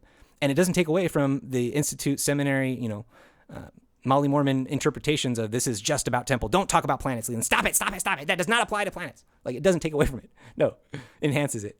And even moving on, we can again extrapolate and make this more about a cosmic picture when it says in verse 38 through 40, behold, the days come, saith the Lord, that the city shall be built to the Lord from the tower of Hananeel unto the gate of the corner. This is cosmic as well in terms of, I know these are literal places again in Jerusalem, and they apply to that locality and that thing. But again, as on earth, so in heaven. These were built according to a heavenly pattern and archetype, right? So the Tower of Hananeel is representing to me, the tree of life, or the Tower of Planets, or this pillar god of ancient antiquity. Like this is, and the city being built is that, the city of Zion coming down and connecting to the city of Zion on earth, or Zion society on earth. This is that building of that city, and these things from the gate of the corner unto the gate of the corner. And a measuring line shall yet go forth, in verse 39, over against it upon the hill of Gareb, and shall compass about to Goath. Again, these are actual locations in Jerusalem and talking about literally measuring the city and that kind of stuff. But that's not what it's talking about to me only, right? It would be really boring if that's how I read that. And that's like, oh, yeah, well, obviously he's measuring the city of Jerusalem and we're going to talk about ancient history about. No, it has no application to me or relevancy other than to be like, wow, that's a cool factoid. But to apply this to what will be established in the second coming, what I can look forward to, well, then I can start to, my mind wanders. Okay, well, what is the hill of Gareb? Maybe what is it archetypally, and what can I call it today? Or what is about Goath, And as I dive into these and I can see a cosmic attachment to them, well, then this becomes more colorful, vibrant, and memorable to my mind. This is how I use that as an example because I haven't done that study obviously on Gareb and Goath and these things, but this is where I would like to go eventually with all scriptures as I study them. But I can put this on hold. I can say, no, next time I read Jeremiah, that's where I'll go with this, right? And that's in my study journal. And there we go. Now that's a note for the next time that when I come through and read these things, I'm going to really dive into the symbolism of these particular structures. But I don't need to know right now, but I can see that they're there. They fit the pattern, and this pattern repeats everywhere. So this is the joy of me of uncovering this layer of the gospel, this cosmic layer of the gospel. This is the Cosmism Manifesto in action, applying it to scriptures. I hope you're getting excited like I am. So verse 40, and the whole valley of the dead bodies. Okay, I won't read that one. That's fine. I've beaten that point to death. Isaiah also uses this cosmic temple imagery of the master builder and his plummet. In my mind's eye, I see that Isaiah's description here is of the same thing Amos saw. because they all see the same vision of the second coming and the Lord coming and these things and not passing by again, and that they're right now in a time of Passovers where he does pass by and leaves and comes back and leaves. Like, this is exactly the same picture and prophetic one story that's being told. And so he gives more context and description of what Amos called a wall. The Savior is the foundation stone, the tried stone upon which we are building our temple of knowledge. That wall is the foundation of heaven, the cornerstone of heaven. So let's check out this image. And I've got cropped out Isaiah 28, verses 14 through 17, where he says, "Wherefore, hear the word of the Lord, ye scornful men, that rule this people, which is in Jerusalem, because ye have said, we have made a covenant with death and with hell, and we are in agreement, and the overflowing scourge shall pass through, it shall not come unto us, for we have made lies our refuge, and under falsehood have we hid ourselves. Therefore, thus saith the Lord God, behold, I lay in Zion for a foundation, a stone, a tried stone, a precious cornerstone, a sure foundation. He that believeth shall not make haste. Judgments also will I lay to the line, and righteousness to the plummet. And the hail shall sweep away the refuge of lies, and the water shall overflow the hiding places." So you think you can make a pact with the devil, you synagogue of Satan. You think that you can overcome death and cheat this catastrophe that's coming. But I'm not passing by this time, is what he says here in verse 16 and 17. I am laying and have laid a foundation stone. That foundation stone is Jesus Christ. But right now in the Gentile world, it is the church of Jesus Christ of Latter-day Saints. That's his foothold right now on his footstool. And that he will come down and connect to. That's the cornerstone that he is trying right now. He's already tried and proven. We don't need to prove him. But the church right now is being tried and proven. That's the parable of the 10 virgins and a selection of 5 from them. That's all of those parables about being ready for the bride's feast are an indication of this, in agreement with all of the prophecy, and more vividly visualized with this laying the line and the plummet and plumb line symbolism, not just applying to the judgment, our metaphorical spiritual status, but also to the literal recombination of planets that will cause a millennial change to the earth. That plumb line is a cosmic thing. So where is the cornerstone of a circular building? We know on regular buildings, southeast corner gets the most sunlight. That's the whole idea of it, based on the current cosmological situation. But for a circular building, where's the cornerstone? It's in the center. The cornerstone of a circle is in the center place, the spoke or axis of the wheel, if you looked at it from above, right? Thus, if heaven, or if you're thinking of like a bowl on a pedestal, the pedestal axis has to be in the center for it to balance. So that's the cornerstone. Thus, if the heaven were to be depicted in a circle, we would depict the cornerstone, or a representation of Christ, to occupy the center. Do you remember our previous mention of the Cardo and Decumanus crossing of the Roman augurs? Well, let's click on it real quick just to remind you. It's the heart of the city, and I don't think I had anything highlighted on here, dang it.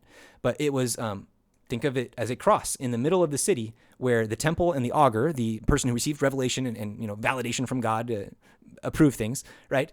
That all came through at that cutting space, the cross in the center of cities. It was the center of the city, or the heart, where everything met. A temple or augur was at the center, the communication spot between heaven and earth, center to center, heart to heart. Now, know this, the augurs of Rome and other corrupt worldly apostate priesthoods would consult and perform ritual ordinances to planetary idols, the literal rocks of heaven. Our priesthood endowment and restored cosmology allows us to see the inversion and the idolatry in it. But we must not dismiss the planets in our condemnation of idolatry. Don't throw the baby out with the bathwater when we condemn apostate pagan stuff, right? They have the right idea. They're not far from the truth. Okay, and remember, that's how Satan works. His MO is mingling truth, mingling lies with truths. So there are going to be literal truths that we must be aware of and to see. And when we do, we become better missionaries in connecting the gospel of Jesus Christ to fill in the gaps and holes and explain why they even believe the things they do. That's what's cool about this. So here's a picture of 3 wheels, right? One is a regular circle with a square drawn in the middle, or 4 right angles. That's why it's a square in the center. And the cornerstone being that center point. We see that in the compass as well. It's the middle, the spinning point. And here we have a same circular form of the ancient Babylonian sun god, Shamash, right? Or Shamash. I'm not sure how to pronounce it, so you'll probably hear it different ways from me, but Shami, that's our boy Shami. This is an ancient planetary conjunction, is what they call it, right? This is that ancient polar configuration, this eyeball in the sky, the ancient heaven eye, right? This is what it is. And it was the center of heaven. it was the god. That's why it was the center place and representative of the hero or Christ. And so the movement of this planet and these planets in heaven anciently over the North Pole were like the hero's journey of the gods, but they were applied to planets. So to say that a human was the one doing these things and it was actually a metaphor for a human named Jesus Christ, that's blasphemy, blah, blah, blah, like to the pagans, right? And even to the Jews, when Jesus Christ said, I am the Alpha and the Omega, they were expecting a planetary God at that point. And they're like, you're a man. No, there was a planet that came that Moses dealt with and stuff like that. And you're saying you're the Alpha and the Omega. You're that cause of destruction and that. And that's why they wanted to stone him too, because he was, again, making himself out to be this cosmic God, the Alpha and the Omega. Now consider this also, the original sun. Does it make sense? Okay, the symbols, the words. Now also consider these. These are circular depictions of what? Of heaven. Of heaven, right? This is the afterlife, the cosmos. These are cosmological maps, all of them, and from 3 different cultures across the continents, right? Egyptian, Mayan, Hindu depictions of a circular heaven. And it's not just these 3. Go across all ancient traditions, and you're going to find heaven depicted as a circle, with the center place being, the center point, the hero, the Christ atonement axis, right? That's what I'm trying to say, that our doctrine can look at these images right here and identify, like we do with this in Abraham. Think about how we do this with the facsimile. Oh, this is Kolob in the center. It's representative of Jesus Christ because it's the nearest unto God, right? Oh, that's exactly the same thing here. This center face and this man sitting on the lotus in the center of a pillar is really what it is in heaven. This is the same archetype as Jesus Christ here in the center place of heaven, okay? Nearest unto the throne of God. And this throne is depicted up here at the top. It's depicted in him sitting here on this throne. Not so much here as I see it, but this was more in Venus's day as a chaotic god, and Mars as well in doing some damage. And so not a very peaceful, immovable position in heaven were the gods during the creation of this heaven calendar. And now even the outside of the Mayan calendar, if I zoom it up a little bit, is celestial fire. And you see here the twin dueling serpents. I think we'll look at some of this from the Thunderbolts videos that I have queued up. But all of this is representative of heaven and circular in form, where the cornerstone is at the center. That's the point of this. So note, the pillar gods and wheel gods of antiquity, the wheel throne of God and his wheeled chariot in heaven. This is it. The wheels, the circles within circles that Elijah saw, right? This is heaven. This is a looking down a tube of planetary conjunction, a polar alignment of planets, and looking down the center of it, you're going to see circle within circle within circle, right? You're going to see planet within planet, and they move around, and they do things, and they interact electrically. That's what these rays coming out of the throne or the seat or the crown, or the rays of the king on the crown that he wears. That's Venus on the top, or behind the king in the front. The red Mars would be the king figure, and the queen or the mother or the wife or whoever it is in whatever mythology you're talking about would be the planet behind, discharging an electrical discharge behind it. That's what you have. All this, all 3 of these depict an electrical discharge happening behind the face of God. Right? That's what this is. The crown that he's wearing is an electrical planetary discharge. All right. I am riffing way too long on this. But the pillar gods and the wheel gods of antiquity match this cosmic perspective of a plumb line being more than a metaphor for an upright heart. Take note, too, in Egyptian mythology, and all mythology, actually, why did the Mayans and Aztecs sacrifice hearts to the sun god? Oh, my goodness, up to the center point. Like, why is a changed heart so important in all of these? Why is your heart measured after death in the resurrection of the Egyptians? And why did they have something in the heaven called the ab heart and the, I can't remember the counterpart, but there were 2 hearts that concentrically aligned in heaven. These planets, when they lined up in heaven, created the heart of heaven, this center place, immovable heart of heaven. So it's not just a measure and metaphor for our upright heart here personally, but a literal cosmic phenomenon as well, witnessed by our ancestors during the golden age of the patriarchs before the flood. Because this whole thing, after the flood, disconnected and fell away, and all the planets went into different orbits. That's what happened to the flood, and we'll look into that a little bit with Velikovsky a little later. So, but I'm painting the picture here. We'll explore this much with broad strokes, and we'll get the detailed strokes later, but just hang with me.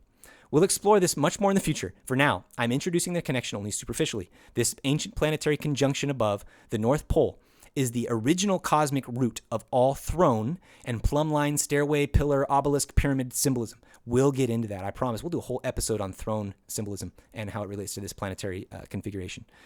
Okay, I see our temple steeples as the earthly Zion's outstretched plumb line, imitating the pillars of fire and glory that will descend as plummets to measure all of Israel from across the vineyard, when Zion of heaven descends from above.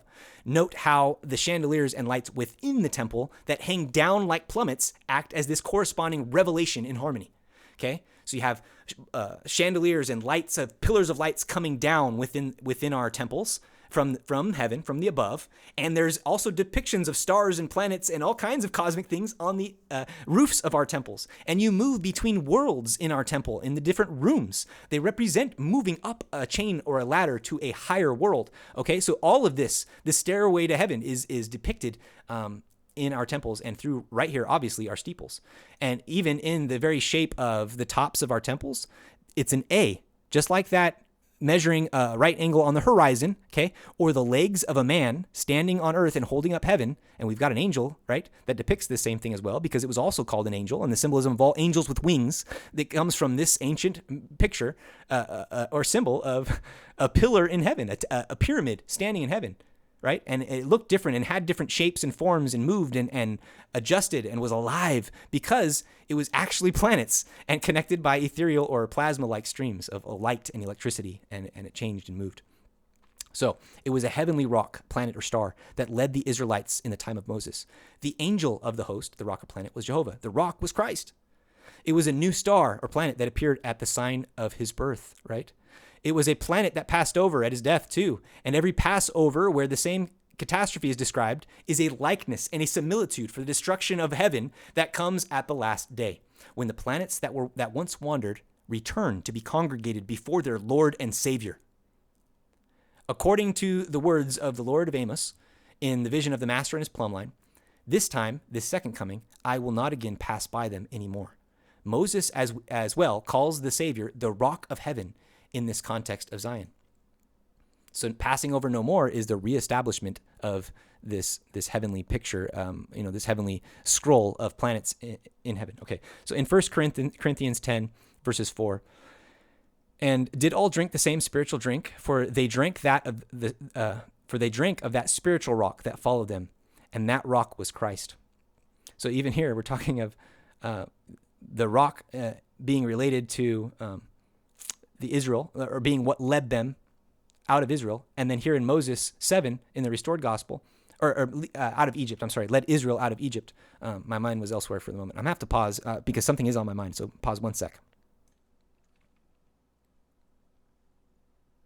All right, I'm back. Sorry about that. Sometimes you just got to do things you feel prompted to do. So we'll see. All right, where was I? I don't know if I went over this. So we have the rock, a spiritual rock that gives water, by the way. Because remember when Moses did strike the rock and it gave water, and that rock was Christ. Yeah, but also it was a rock that led them in the cloud. We were all baptized unto Moses in the cloud and in the sea. Like, so he's relating the experience of the spiritual rock that guided them through the wilderness and caused them, the sea to part so that they could be baptized and that they could have meat and water. All of these things were caused by a rock that guided them from heaven, and it was Christ, right? But I'm saying it's also a literal rock that came down and caused these things, and we'll, again, explore that with Velikovsky here a little later. But Moses, in chapter 7 in our Pearl of Great Price, again, puts this all in the same context. He's talking about King of Zion, so he's talking about the return of these things, or the leaving of Zion as the city, whether it was Melchizedek or Enoch or others who have been translated and taken up to it. It's a heavenly thing. It's a space doctrine. So it says, and the Lord said, blessed is he through whose seed Messiah shall come. For he saith, I am Messiah, the King of Zion, the rock of heaven, which is broad as eternity. Whoso cometh in at the gate and climbeth up by me shall never fall. This language here, cometh by the gate. So imagine here this picture just right at the side. If the gate is your covenants through the temple, or getting to the temple through baptism, the gate, which is baptism, and then going up through your temple covenants, up the stairway of Jacob ladder to walk up the Lord here. If he's the Alpha and the Omega, this cosmic picture in the north pointing us back to heaven, this is what we walk up through him. We climbeth up by him, through living his gospel and emulating him. That's what it means. Taking his name upon us is the only way that we get to walk through this pathway back up through the gates of heaven, the pearly gates, to receive our white stone and celestial heart and take a place as Son of God, just as he will co-heirs with Christ in eternity. So like this is cosmic symbolism that I see when he's talking about the gate and climbing up by me shall never fall. Yeah, we can take it metaphorically that you get up and, and we just try again and you dust it off and you never give in and endure to the end. And I know that, you know that. I'm not going to beat you in the face with that. That's a Sunday school answer. And what I said here, again, I'm not trying to give you all the Sunday school answers. I am specifically focused on introducing a cosmic layer of the gospel. That's why this is the Cosmism Manifesto. So just because I don't mention these things, or I don't say a particular doctrine, or identify a particular layer that most people are familiar with, or that you're familiar with, it doesn't mean that I don't understand it, or that I'm not aware of it. Although I'd love to hear, like, if you want to present that in that way. I know there are lots of layers of the gospel and applications for scriptures and things that I am woefully unaware of. I don't know everything. So I wouldn't be opposed to hearing them. But I'm just saying, don't knock me or yell at me if I don't include your favorite scripture or interpretation of it when I'm going through these specific examples for how things happen. I am specifically looking for a cosmic way to remember and see these things. And what I'm saying is that when I do that, I usually always find one. And that's what makes this so compelling to me, right? The more you learn about these concepts, the more deeply I have become converted to them. So on the surface, they're all just interesting. Whether it's plasma and you see like Anthony Peratt's work on tying ancient petroglyphs in rock to actual plasma stabilities or things that must have been witnessed in the sky, because we can test it to things that have been done in the laboratory now in the 2000s. They have been able to make high voltage, high energy plasma discharges in a laboratory, and they make the same shapes that ancient people that they think were cavemen, right? I don't think they were cavemen, but they think they were cavemen, drew these pictures on rocks that match them almost exactly. And the positions they would have been, especially if there was a northern star that fell from its position and moved south to the southern pole and then disappeared into the nothingness, just like Job laments, that the earth now hangeth from nothing, right? And all the other planets are stretched out. The north is stretched out over the empty place. That's exactly what the petroglyphs and all the ancient people, the witnesses of ancient mythology and legends and cultures and oral traditions and secret societies, all going back through time, the occult, all of this stuff, witnesses of this. An ancient sun that fell and left, right? And we decide that in our modern secular world and all of the studying and brainwashing that you get at school, right, here in the Western society, that all of that's just made up fat garbage.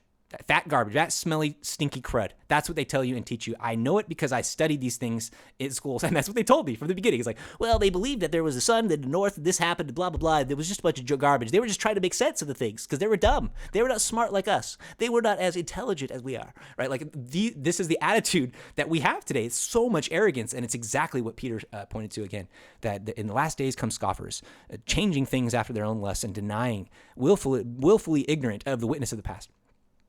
So the rock of heaven, rock of Zion, that's the context here. All right, moving ahead. This entire idea is enhanced and cohesively integrated according to our restored gospel cosmological framework and the planetary and bodily changes we are expecting to take place to prepare the earth for the millennial reign of the king, right? One of our points in our 12 cosmic measuring line is that there will be a new heaven and a new earth. We went over that, right? This idea fits that, all of it. So, line upon line, we will see this theme and these principles time and time again as we study the scriptures. Now, moving on to the next word, pendulum. So we've gone over perpendicular. We've gone over plumb line. The last one is pendulum. So what's the difference? Speaking of time, a plummet in motion is a pendulum, a back and forth swing of momentum and energy, often used to measure time or regulate time. In his video, I'm throwing this out there because I'm thinking of it, like check yourself, Leland, but you can also measure time with a plumb line, a still plumb line that you hold up, and as the stars move, you can measure time that way, or as the sun moves or whatever, according to the plumb line. But I'm saying more often than not, you recognize a pendulum as keeping time. Think of a tick, tick, tick metronome. Think of a metronome. A metronome is a pendulum, right? A keeping of time back and forth. Okay, here's the worldly definition of a pendulum. So again, from Merriam-Webster, we have the definition of pendulum as, one, a body suspended from a fixed point. I highlighted that, and we're going to talk about that a lot. So a body suspended from a fixed point. Can you imagine what our fixed point is? Yes, it is that celestial connection of perpendicularity to celestial law, the covenant path. That's the fixed point. Revelation from God down through to us through his mouthpieces, the prophets. So a body suspended from a fixed point. This is a pendulum. So as to swing freely to and fro under the action of gravity and commonly used to regulate movements as of a clockwork. You'd think of a grandfather clock. There's a pendulum in there. Ding, ding, ding, right? Second definition, something such as a state of affairs that alternates between opposites. Bingo. This is what I'm talking about, especially moving forward. A pendulum of ideas, an alternating between opposites, right? Now, in a perfect world, that's exactly what we want, right? We want a dialectic that's going to see all sides of the situation and maybe not even just go left to right, but like swing in a circle and get a whole 360 vision of something. But to do that, it would require that there is a fixed point that the pendulum swings from. This is me freestyling. I didn't write this, but this is important. I'm realizing I should have written this, that we must fix that pendulum of oppositional learning between ideas to a fixed point. This is when the whole setup in episode 1 and everything about my belief in absolute truth.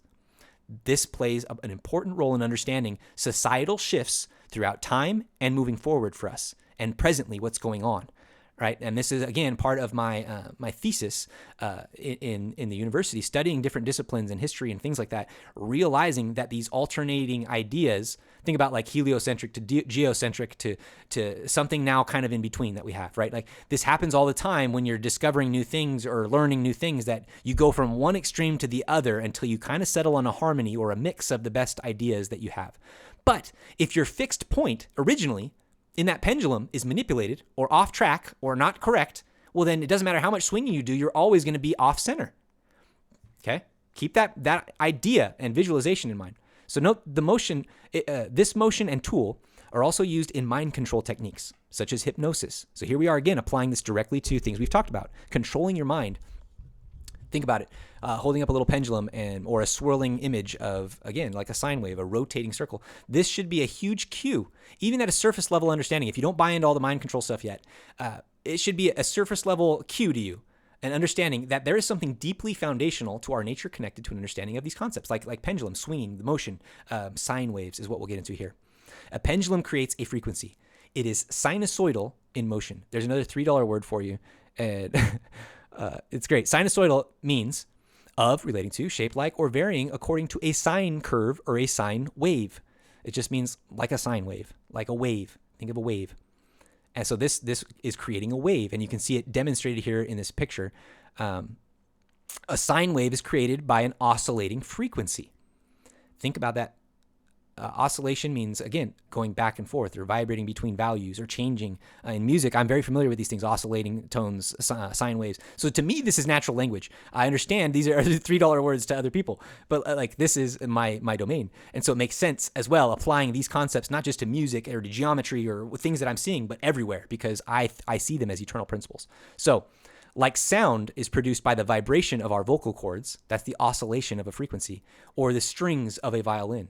Dang, I should have included, I think Bennett, he retweeted an x-ray, or what was it, a CAT scan, I think, or something of somebody speaking in German or some foreign language, and you can see the tongue move and the vibrations of the vocal cord, and it was amazing. Like that's this. It's the oscillating of a frequency, a sound, right? Om, yom. Okay. In our mortal probation, our righteousness oscillates, it vibrates, away from and then back to the desired vertical harmony or standard of God and his celestial law. Do you see how I'm bringing this together? Our life journey can be like this sine wave here, back and forth. Repentance, that's the repentance cycle. Our life through the law of opposition is one large wave through time in eternity. Consider that a cycle, like the pride cycle, or in this case, the cycle of life and death of immortal probation, that can be expressed on a timeline as a wave.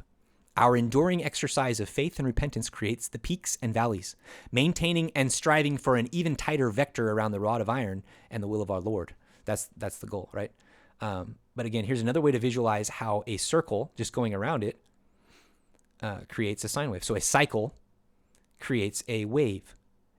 I wish I could pause this, actually. I don't think it'll let me. But if I could pause this and you could see, if you chopped a circle in half and just pulled this top half over, it would be a sine wave, or like a wave. That's all it is. And so I like this visualization. This is actually the relationship between sine, this horizontal one, and cosine. and a right triangle here in the middle is what they're highlighting. How right triangles formed by sine versus cosine and these types of things. Relationship. This is trigonometry, geometry, these things. Sorry if it's boring to you, but these are important in terms of this ideology, this shifting ideologies that we're going to be exploring in the House of the World, because we're extracting truth from them, and they've got a moving baseline. Okay, if we're not aware of that, we will be tricked. We will be deceived. And I see so many people today getting caught up in secularism and in wanting to be accepted by the universities and the academics and scholars and scribes of today, who are absolutely at some type of peak in a pendulum of ideology right now, right? And if you don't realize that their fixed point has moved drastically from ours, you're going to get swept up to and fro in these doctrines and philosophies of men. So I like this visualization too, because it shows more of a forward progress in time as life is, right? Like if your birth and death are the starting and ending lines, your faith and rectitude, righteousness are going to vary along a celestial standard or this center plumb line as you go through the repentance process and grow and learn line upon line, brick upon brick in your own temple. So this is the pattern, right? Nothing new. I'm stating the obvious, but I'm putting pictures and visualizations and words together that matter. These need to come together so that we see the picture. Connecting dots. We swing from extremes in our own journey individually in many different ways and on just as many levels. One example is evident in our macro mortal journey. So life, birth to death. From being born naked and unable to feed ourselves as a dependent child to a phase of independent self-exploration as youth and young adults, to an interdependent spousal relationship of harmony and equilibrium, right? So you're born a child, looking at the picture here. You're born a dependent baby, not able to take care or wipe your own butt, right? Take care of yourself or wipe your own butt or feed yourself. You got depend totally on somebody. And humans are, I think, unique in this, or one of the unique species that this happens. I'm not a biologist. Somebody will have to correct me on that. But I think I've heard and learned before that humans are pretty unique in that we can't just take care of ourselves right away if mother were to abandon us, kind of thing. And then as we grow in youth, we swing the pendulum too far past an interdependency, right? Leaving dependent. We don't want mom and dad ruling our lives. We want to do our thing. We want to be independent. And we swing too far the pendulum of understanding and unity and Zion mindset, right? Too far to the independence. And eventually, if we wise up and we take the temple seriously, we will align our plumb line to this vertical standard of God, and we will find a mate, a spouse, someone that we can become and learn to be interdependent with, so that we together, like winding serpents, can climb the rod of Asclepius back to heaven, right? Like this idea, climb the stairway to heaven, Jacob's ladder back up, together in unity. And we know you can only reach this highest place with a spouse through the new and everlasting covenants, right? By entering through the gate, and like our picture before, entering up the gate of the Lord here through the temple covenants and making it together with our white stone and our celestial companion in the highest level and kingdom of God. That's climbing up the plumb line proper.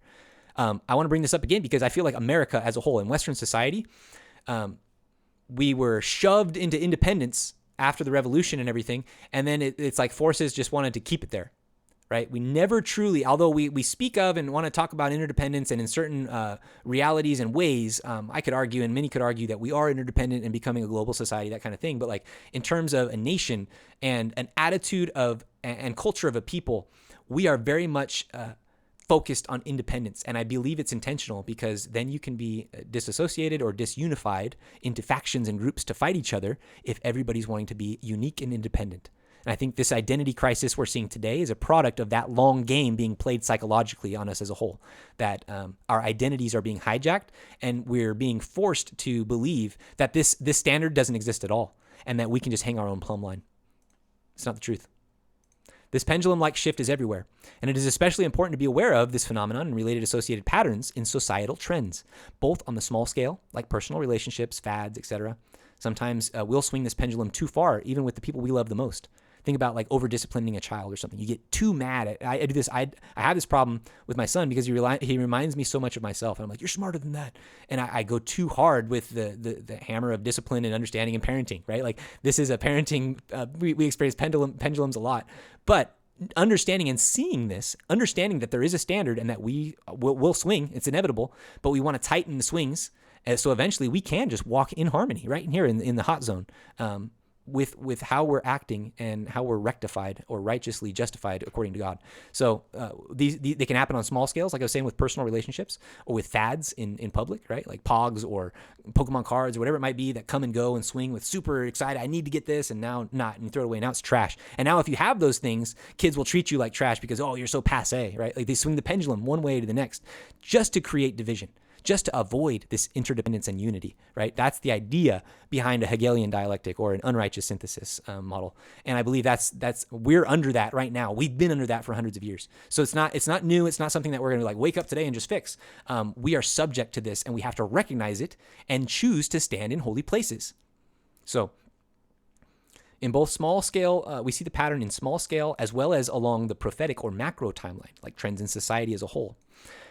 One example that I want to mention that I would have included in my final capstone project was just the switch of parenting techniques from one generation to the next through the 20th century, like the silent generation to the next generation, or the baby boomers to their kids who they didn't discipline at all because they were like, I'm not going to do it like my dad did. And then it's just like you have this pendulum swing of parenting styles that's created division within the family intentionally today.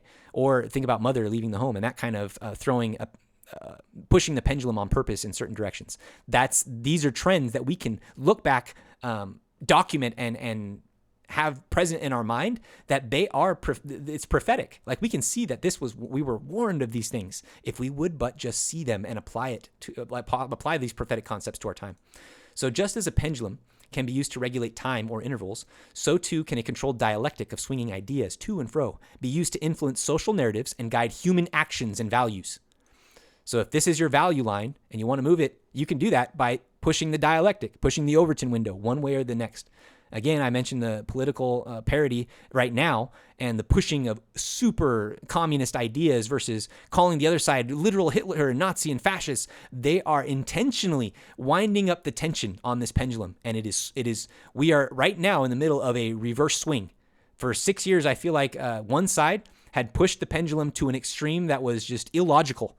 And openly, like obvious to me and many others who are awake to these type of things, it was an obvious overplay that it's going to come back and bite them here eventually in time. And that is the chaos and dissolution of society that we need to be bracing ourselves for, is that's happening right now. And we're in a big wind up. Just like the prophet has been warning that we're in the winding up scenes, that there's an acceleration of the work. Well, if you're thinking of it as a pendulum and they just pushed it really high to one side, you're about to hit terminal velocity, and this speed coming back through is going to be a wrecking ball that will destroy the entire foundation and pendulum of modern society to be recreated by this final, diabolical kingdom that we're going to confront as the millennium begins to show. All right, enough rambling. This is an eternal truth that Satan is very aware of. Okay. Being able to control the dialectic, the synthesis of ideas and truth by moving this line and narrative thought and what's popular by consensus. Imagine that. And what do we have today but consensus science, that this is all it is, them pushing and shifting lines according to business and government and special interest relationships. So we now come back full circle to the vision of the tree of life and of the great and spacious building. We are back looking through a house versus house bicameral perspective. This is our eternal perspective, again, and I will do this frequently and a lot. Remember how the house of the world is foundationless. And I created this picture here. I love it. I've been looking at it a lot. But I like it in that here's the foundationless, spacious building.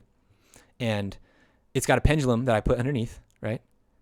But it's not connected to anything. If it's foundationless, the pendulum can swing, but you can move the baseline left or right or up or down or crash it or whatever you want to do. And we know that it will crash and great will be its fall. And it is not established upon an erect vertical standard whatsoever. None. Only one invented by men, right?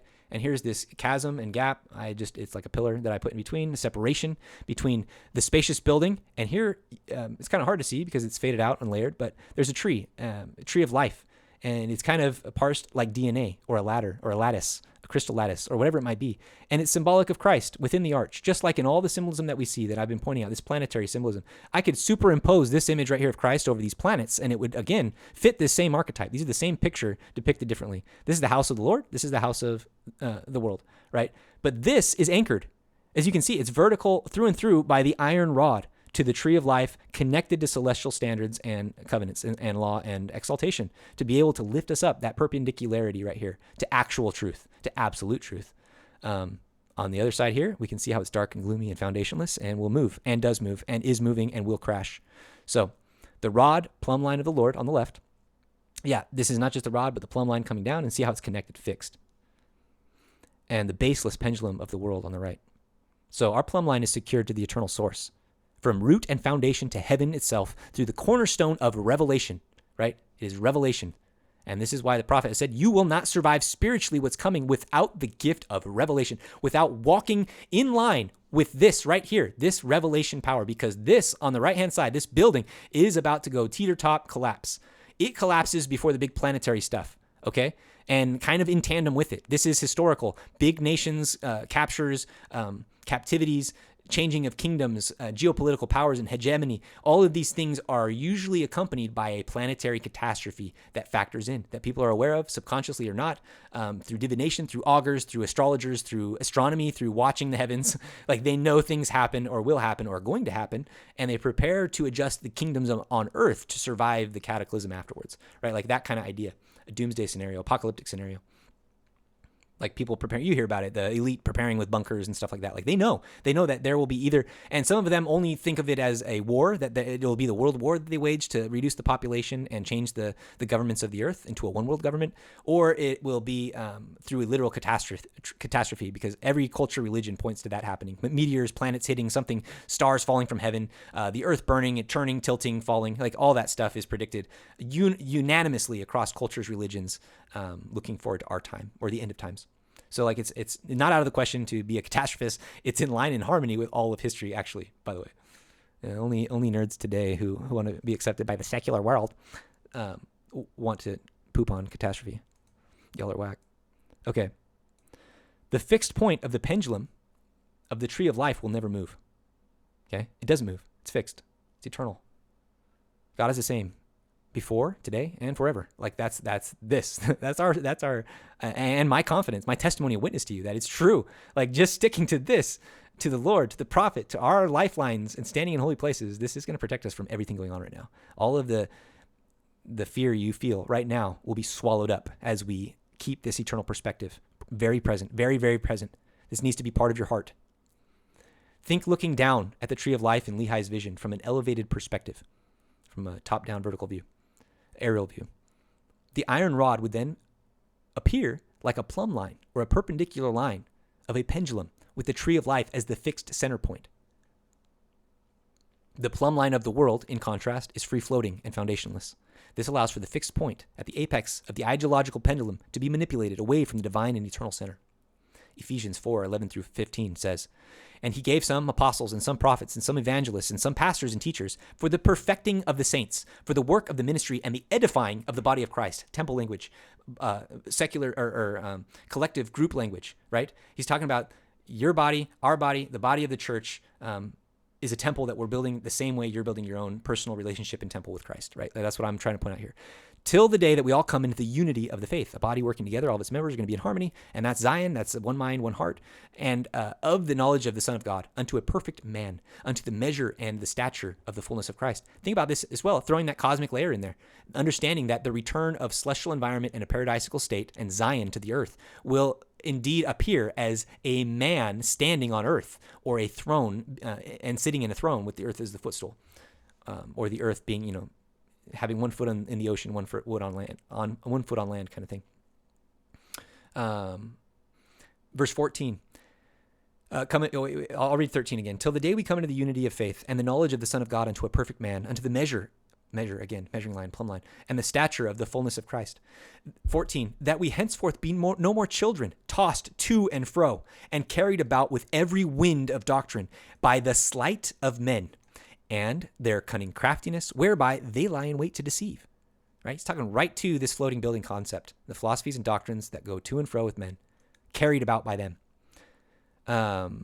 But speaking the truth in love, may grow up into him in all things, which is the head, even Christ.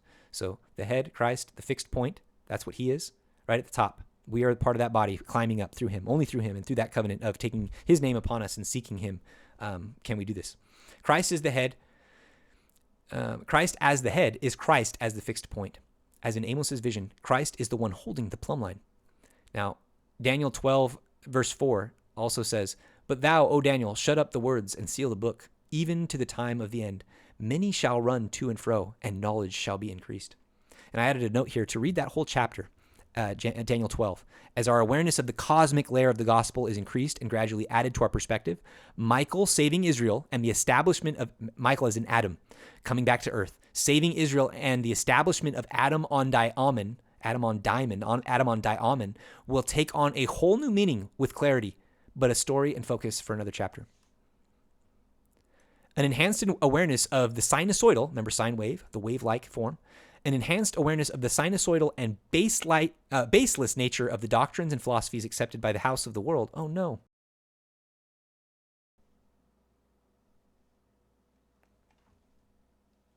My screen just went crazy. Let's see if we're still recording. All right. We are. Well, let me pause and just make sure everything's cool.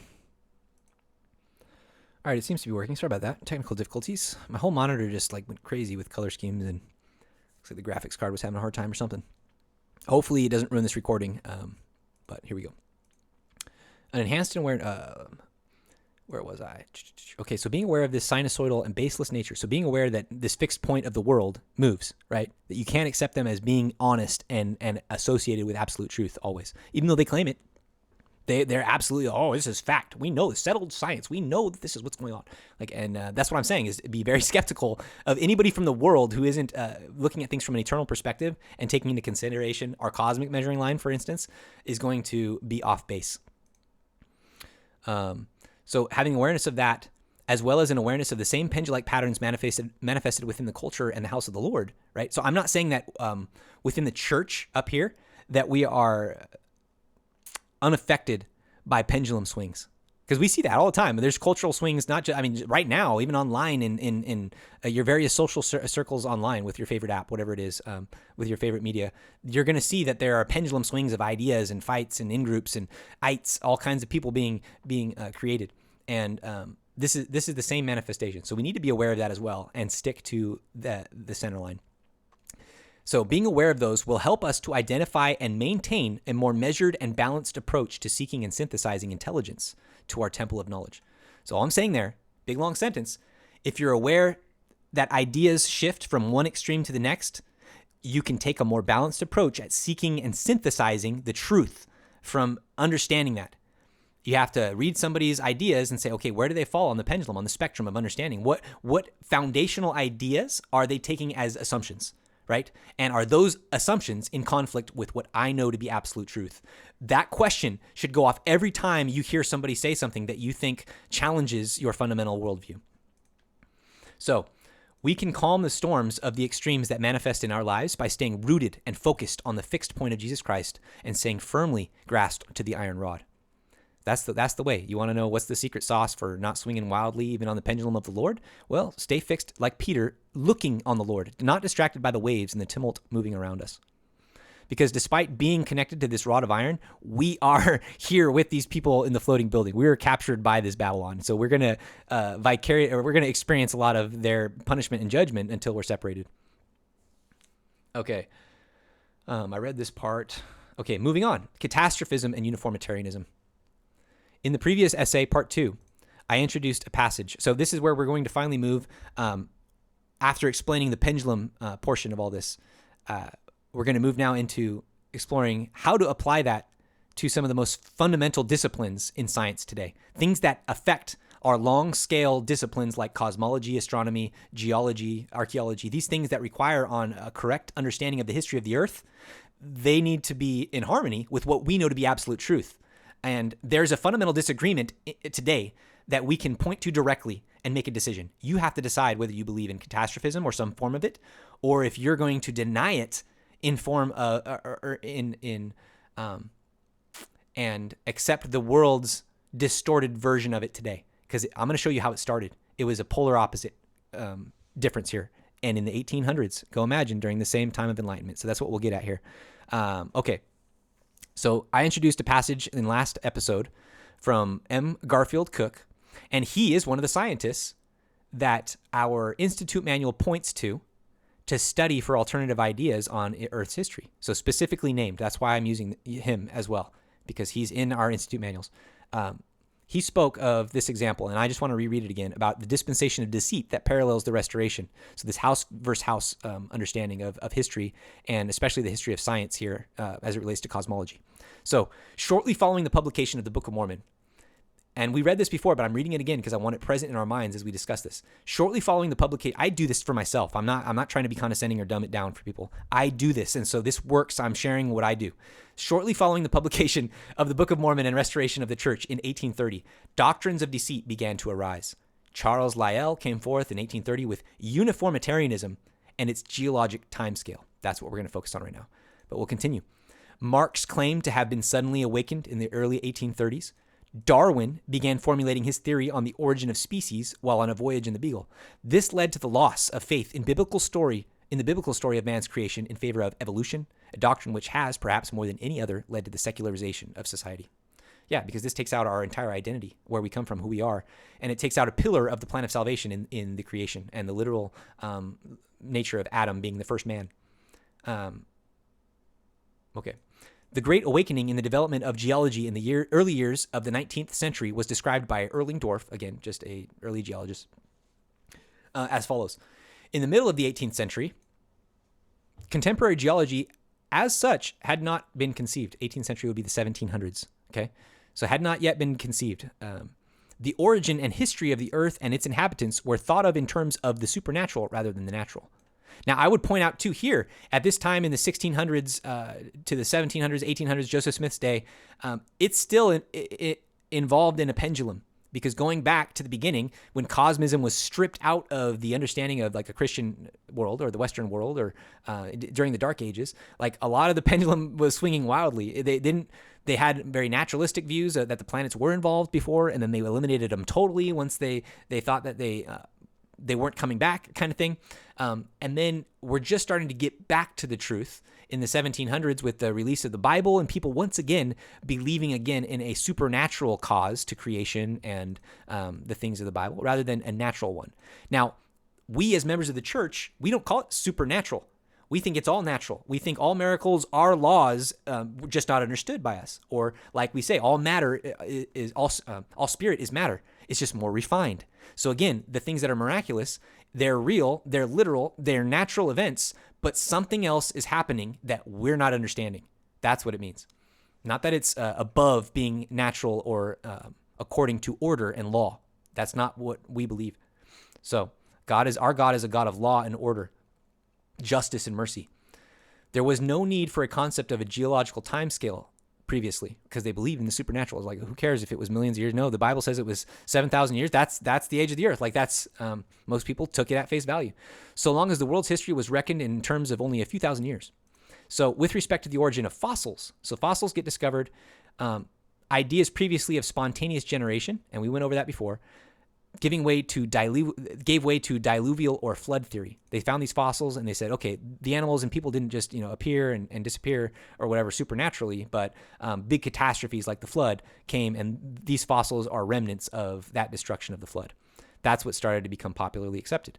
So this is what's happening as we enter into the Age of Enlightenment with Restoration with 1830 and the works of Charles Lyell and others like Hutton, who are going to introduce uniformitarianism to swing the pendulum. So keep that in mind, that this is the setup.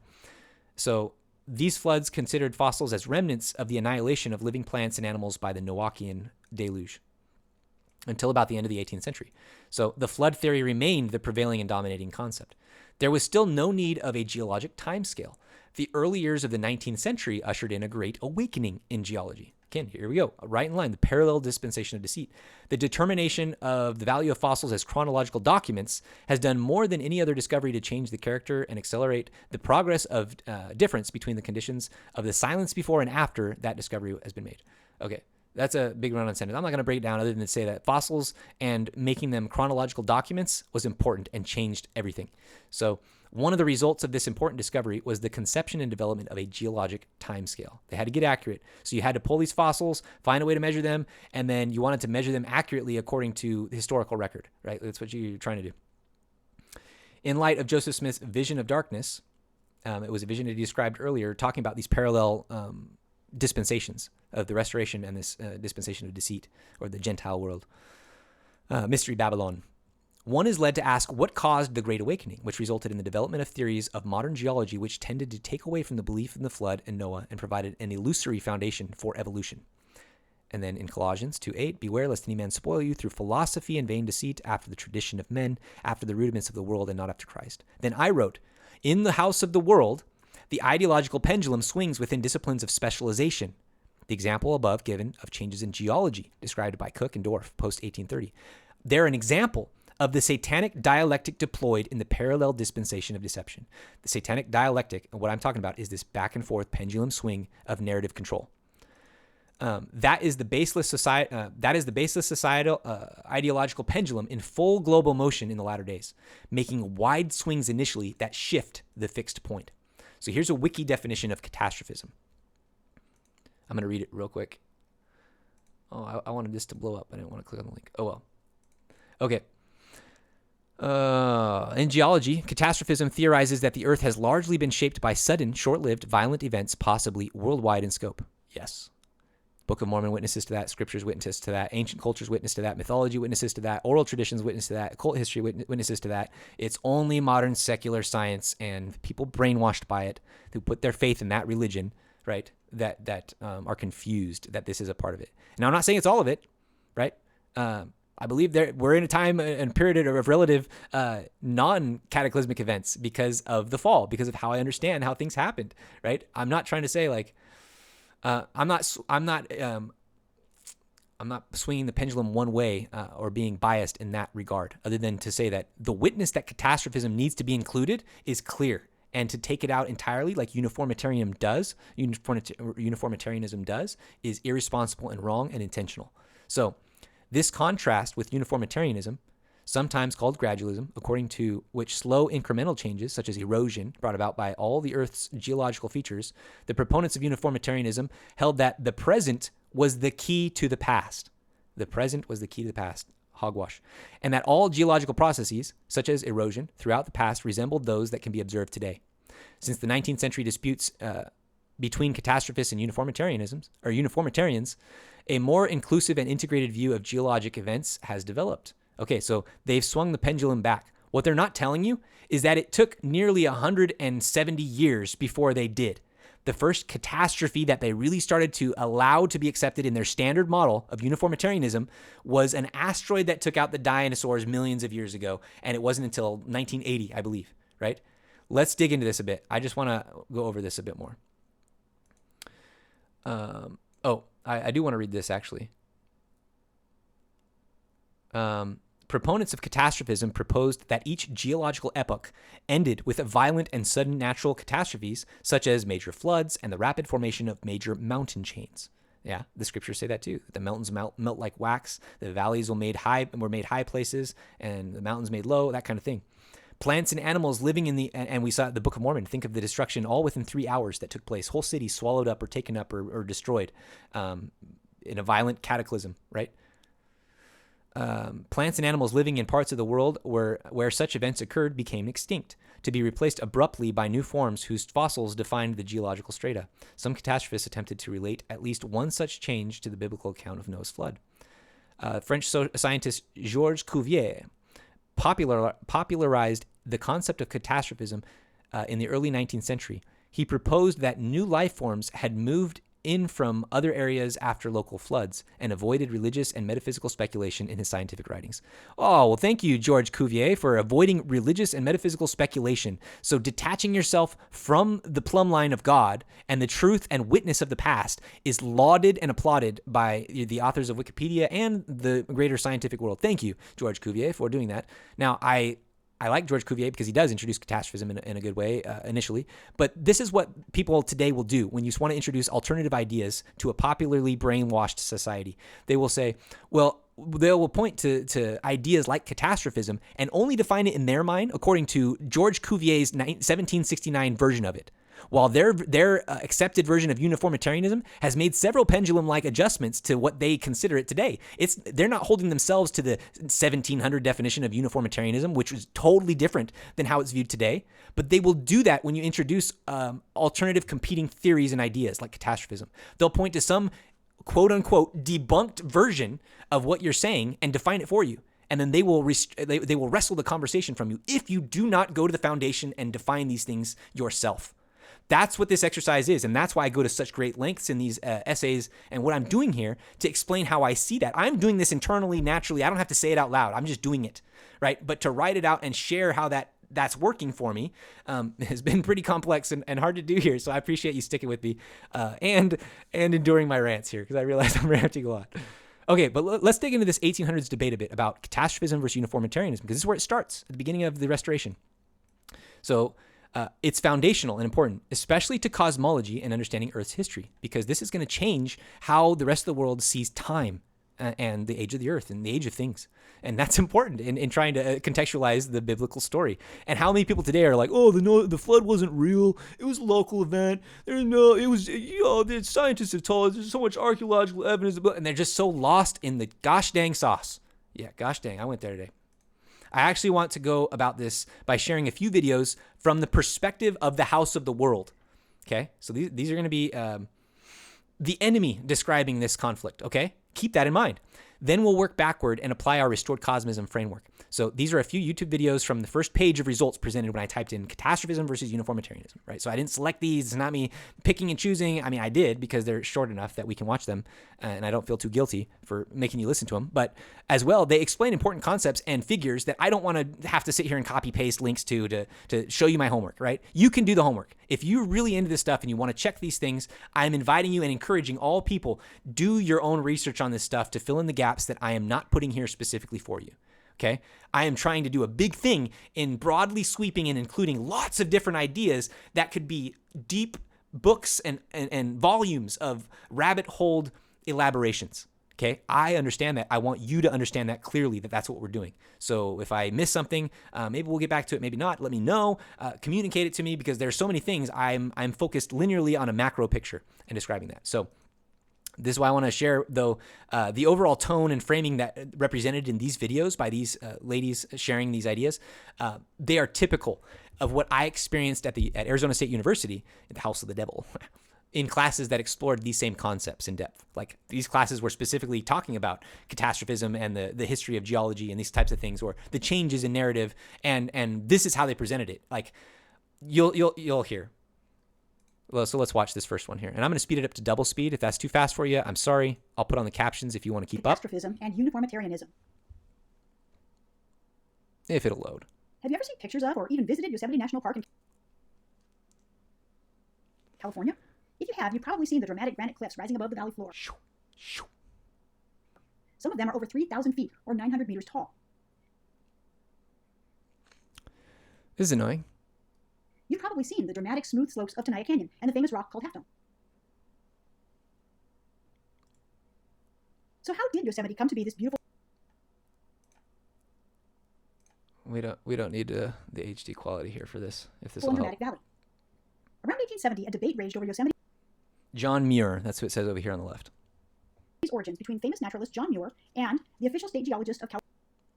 Oh no! This is all right. I can be patient. You can be patient. Like many people at the time, Josiah Whitney thought that maybe not. Let's see if it plays without the full screen here. My computer sucks. I'm sorry, guys. Cataclysmic disaster could create such a dramatic.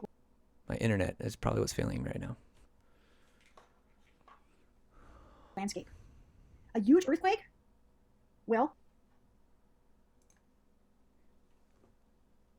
All right, I stopped it and tried to adjust some settings. Let's see Josiah if Whitney it thought works that here. only a catastrophe, a cataclysmic disaster, No, what the? Okay. could create such a dramatic landscape. A huge earthquake?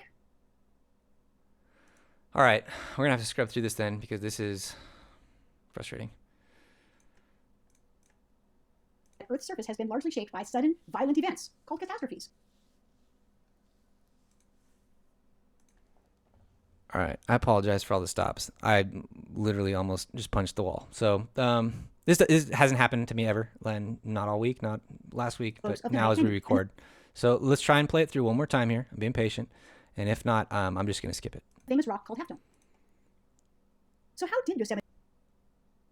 All right, skip it. Screw that lady. Screw that video. I didn't want to show it anyways. If you'd like to watch it on your own, she condescends and talks about how it doesn't make sense. And the only catastrophic events that she brings up in terms of being part of catastrophism are volcanoes, earthquakes, and sudden violent uplifting mountains. There's no mention of anything from heaven coming down. There's a brief mention of an asteroid or a comet, right? But nothing in the line that's going to account for what is witnessed by history in the past, that planets played an important part and role in creation and also in the catastrophes that ended ages. Okay, so like this is stupid to me. It is dumb and does not even begin to contest what actual catastrophism is saying or neo-catastrophism of today.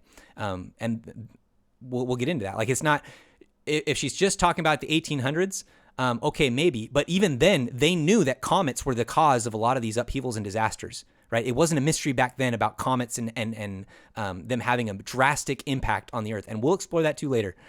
So for them to just disinclude all this stuff and brush it under the rug like they do when they talk about it, it's insulting. Okay. But I would say watch videos on this if you want and learn more about it. The players, it's something that you'll learn in school if you're studying history and stuff. Like, this is a topic I'm not trying to pick out and cherry pick, but this is obvious that our cosmology is in direct contradiction with uniformitarianism. And the one thing that I wanted to pull out from that video, actually, and it was said in the Wikipedia article above too, is that their mantra, coined by Hutton, I believe, or I don't know if it was Lyell, maybe it was Lyell, that the present is the key to the past. This is an inversion of the prophetic version. Right? The past is prologue, is what our prophets say, and that the last shall be the first and the first shall be the last. These concepts are a direct contradiction to this smarmy idea to say, oh, the present is the key to the future. These processes that we see today, that is the only thing that could possibly have happened going back through billions of years and forward into time as we can project and look backwards. That's what they're saying. They're saying that only the things that we see now, that's the key to the past, to understanding what happened in the past. It's ignorant. It's willfully ignorant, like Peter said. So just do a quick search of the past is prologue, and you'll have a couple talks and things. And Neil A. Maxwell has said it. Elder Oakes has talked about the past is prologue. And just reading this line right here, I'm not going to click on it, but what is past is truly prologue, he says. Hence, an unvarying, all-seeing God desiring to save mercurial and myopic man is not interested in our retroactive. He's so poetic. I love him. Right. So, but here we are, prophets of God today, literally speaking the inversion into existence of this. This is wrong from the get-go. When I heard this in school too, it was like red lights went off. The Spirit, the Holy Ghost was like, Leland, that is so wrong and backwards. The present is the key to the past. Are they dumb? That's what I thought in my head, and I still think it today. So that's what I'm sharing with you, that this is the foundational, like, they're happy about that. They're like, oh yeah, the present is the key to the past. We're so smart. The idea that the present is the key to the past is an outright denial and an assumption in opposition to the spirit of Elijah. I'm referring specifically to an enhanced full spectrum version where we are also remembering the voice and witness of our fathers, part of the turning of the hearts of the fathers to the children and the children to the fathers. Again, with the first to the last and the last to the first. That's that same structure and chiasmus, right? In what I was saying before here, the first shall be the last shall be the first, in the spirit of Elijah, in turning the hearts. Okay? This is the same pattern. As a quick insert, consider the whole 4th chapter of Malachi. Notice how this promise of the spirit of Elijah, that's where this comes in, right, is couched in the language of catastrophe. At the second coming, the proud and wicked will be burned as stubble.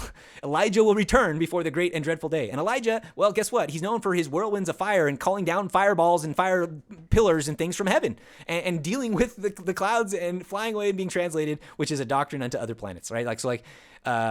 I don't know if you're not getting it at this point. I don't think anything will. If you followed me along this point and you're still not convinced that the planets have something to do with what's going on and what we should be looking forward to at the second coming.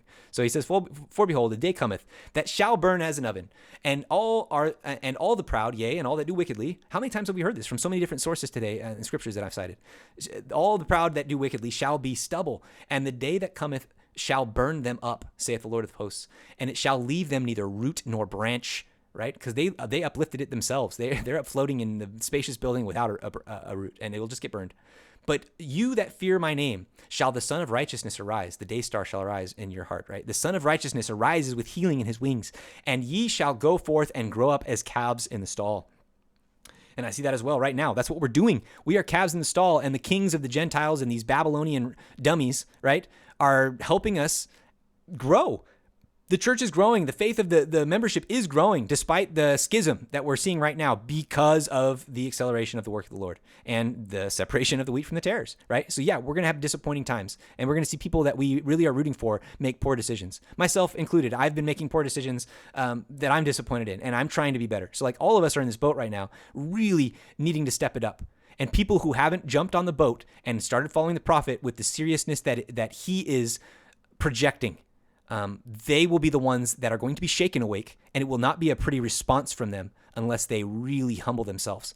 This is where I'm in my own interactions with people like this in my life. I'm getting sharper and sharper in terms of realizing it's going to be a conflict with some people, right? And coming to terms with these ideas and their all is well attitude. We'll just put it that way. And ye shall tread down the wicked, and they shall be ashes under the soles of your feet in that day, and I shall do this, saith the Lord of hosts. Now, there's a Joseph Smith translation of these things. We're not going to get into that right now. But remember ye the law of Moses, my servants, which I commanded unto him in Horeb for all of Israel, right? The temple on the Mount Sinai, with the statutes and judgments. So there's the plumb line. It's talking about, remember ye the law. That's the plumb line. We write it on our hearts. Behold, I will send you Elijah, the prophet, before the coming of the great and dreadful day of the Lord, and he shall turn the hearts of the fathers to the children and the hearts of the children to their fathers, lest I come and smite the earth with a curse. There it is, couched in this catastrophic language, and again the qualifier of having our hearts set upon the law, that we will be judged by the plumb line of the Lord and sealed unto our fate, basically. This is how I read these and interpret these, but the big point of that was not to go on these other tangents, but just to point out the language of catastrophe couching the spirit of Elijah. And also, again, I point this out all the time as I can because I don't hear anybody else talking about this, that the spirit of Elijah doesn't just include our doing the ordinances and remembering our genealogical work for them. That is a huge, major, important part that members of the church should be focused on. I'm not trying to say don't focus on that, but I'm saying include, add to that understanding that we are not just trying to do their work, but we are connecting to their hearts, heart to heart. That means, what did they write on their heart? What did they witness? What did they know? What did they testify? What did they see? Do you understand what I'm saying? If we connect on an interface level that is heart to heart, we will be concerned with what they knew, not just who they are and the name that we check off on a list and the ordinance that is done for them now. Who were they? What did they know? What is their witness of Jesus Christ? And let's put them together. That's the turning of the hearts unto the same source. Because if my heart is turned to Jesus and his name is written on it, and their heart is turned to Jesus and it is written on it, and we come to a conclusion that their life experience and my life experience and their position and my position in the plan of salvation are in the same harmony, then we are completing the chain of being. We are completing the chain of light of the celestial family. Because we will know each other and we will see eye to eye and know each other as we are. So the house of the world is intent on moving the fixed point of intelligence, the glory and perceived truth of the world, away from God and his son to some mingling, mangled imitation. This swing into uniformitarianism was the full decoupling, so removal, boom, of geology from a supernatural and mythical religious historical perspective that once dominated the latter-day Gentile world, right? So they totally removed the supernatural aspect of it with uniformitarianism, putting it all on a geological clock they could push back millions of years and take God and the creation out of it entirely, right? That happened with uniformitarianism. So I want to watch one more video presentation of a worldly explanation of this. Let's see if it plays out. If one stop happens, I'm just going to skip it and have you guys watch it on your own time. So now the big question is, how do we understand Earth's history? And to go and understand Earth's history, we have to think a It's probably because I'm trying to double it up, but I really don't want to sit through and watch 10 minutes again. Have understood the Earth through time. All right, I'm not going to. Go and watch these videos on your own. But the point, again, I'm trying to make is that they, like, okay, 4:13. Let's see if we can watch this because I did want to highlight this. And let me slow it down. Maybe I'm being impatient trying to watch everything too fast and my internet is not cooperating. Okay. These events are very sudden. They're violent. And they are very short-lived.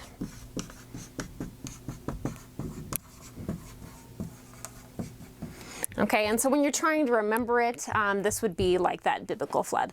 So basically, people who fall into this field are really trying to make all the observations that they see on the earth fit into what is explained in the Bible. Okay, did you see what she just did there? She confirmed what I'm saying in that they decouple themselves from trying to confirm what is in mythical, religious, biblical history. They don't think that that's a valid way to look at anything. They laugh at that. See how she smirks?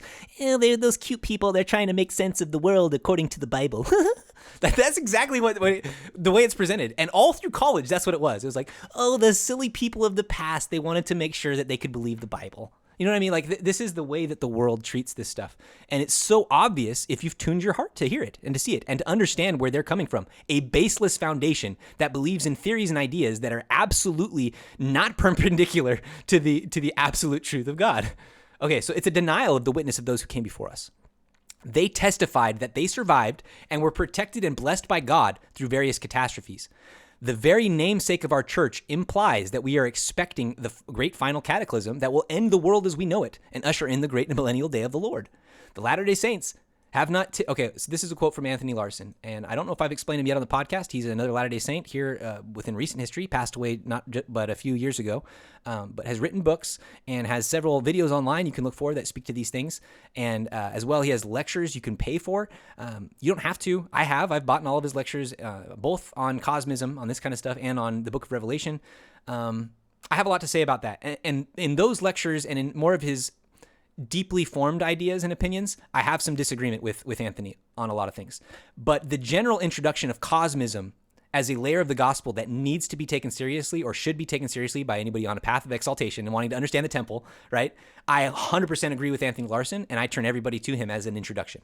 So pick up his books. I might even include him in the next essay or later as people who have been inspired by Immanuel Velikovsky. As well as he's doing exactly what I'm trying to do and synthesize alternative ideas of the world to a proper cosmology that's in line with what Joseph Smith taught. I love Anthony Larson. His testimony is real. He's not trying to subvert or deceive anybody according to my estimation. It's not priestcraft to me and what he's doing. I would have gladly bought his books or a DVD of all of his lectures if it was, $200 or something that he charged for it. I would have done that because I've spent more than that on Hugh Nibley's books, and I love and cherish his work, and I'd gladly support him. So to me, there's no priestcraft with Anthony Larson. I disagree with some of his conclusions and some of his, more, like I said, more esoteric ideas that you'll get to learn to know if you really dive in and study him. But I don't want to bring them up now to taint anything. And I think if you have the spirit of truth, it will tell you when he's out of line.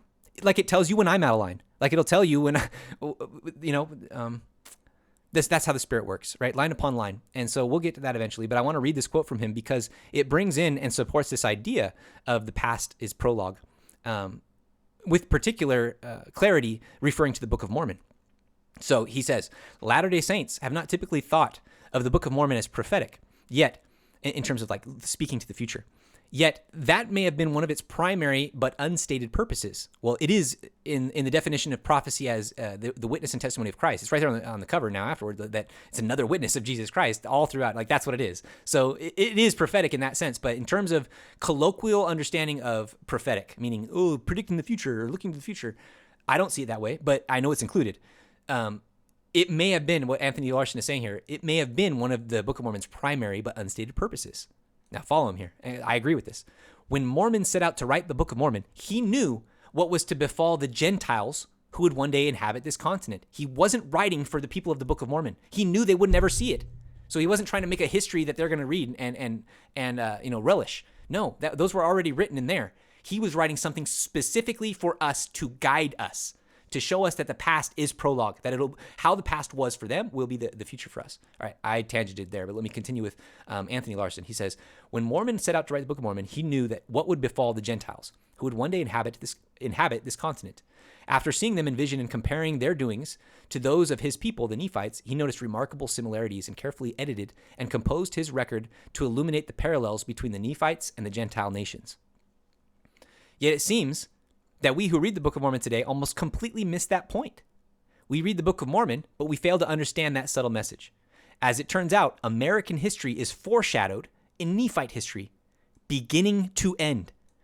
But even more informative, recent American history and futurity are paralleled by events in Helaman.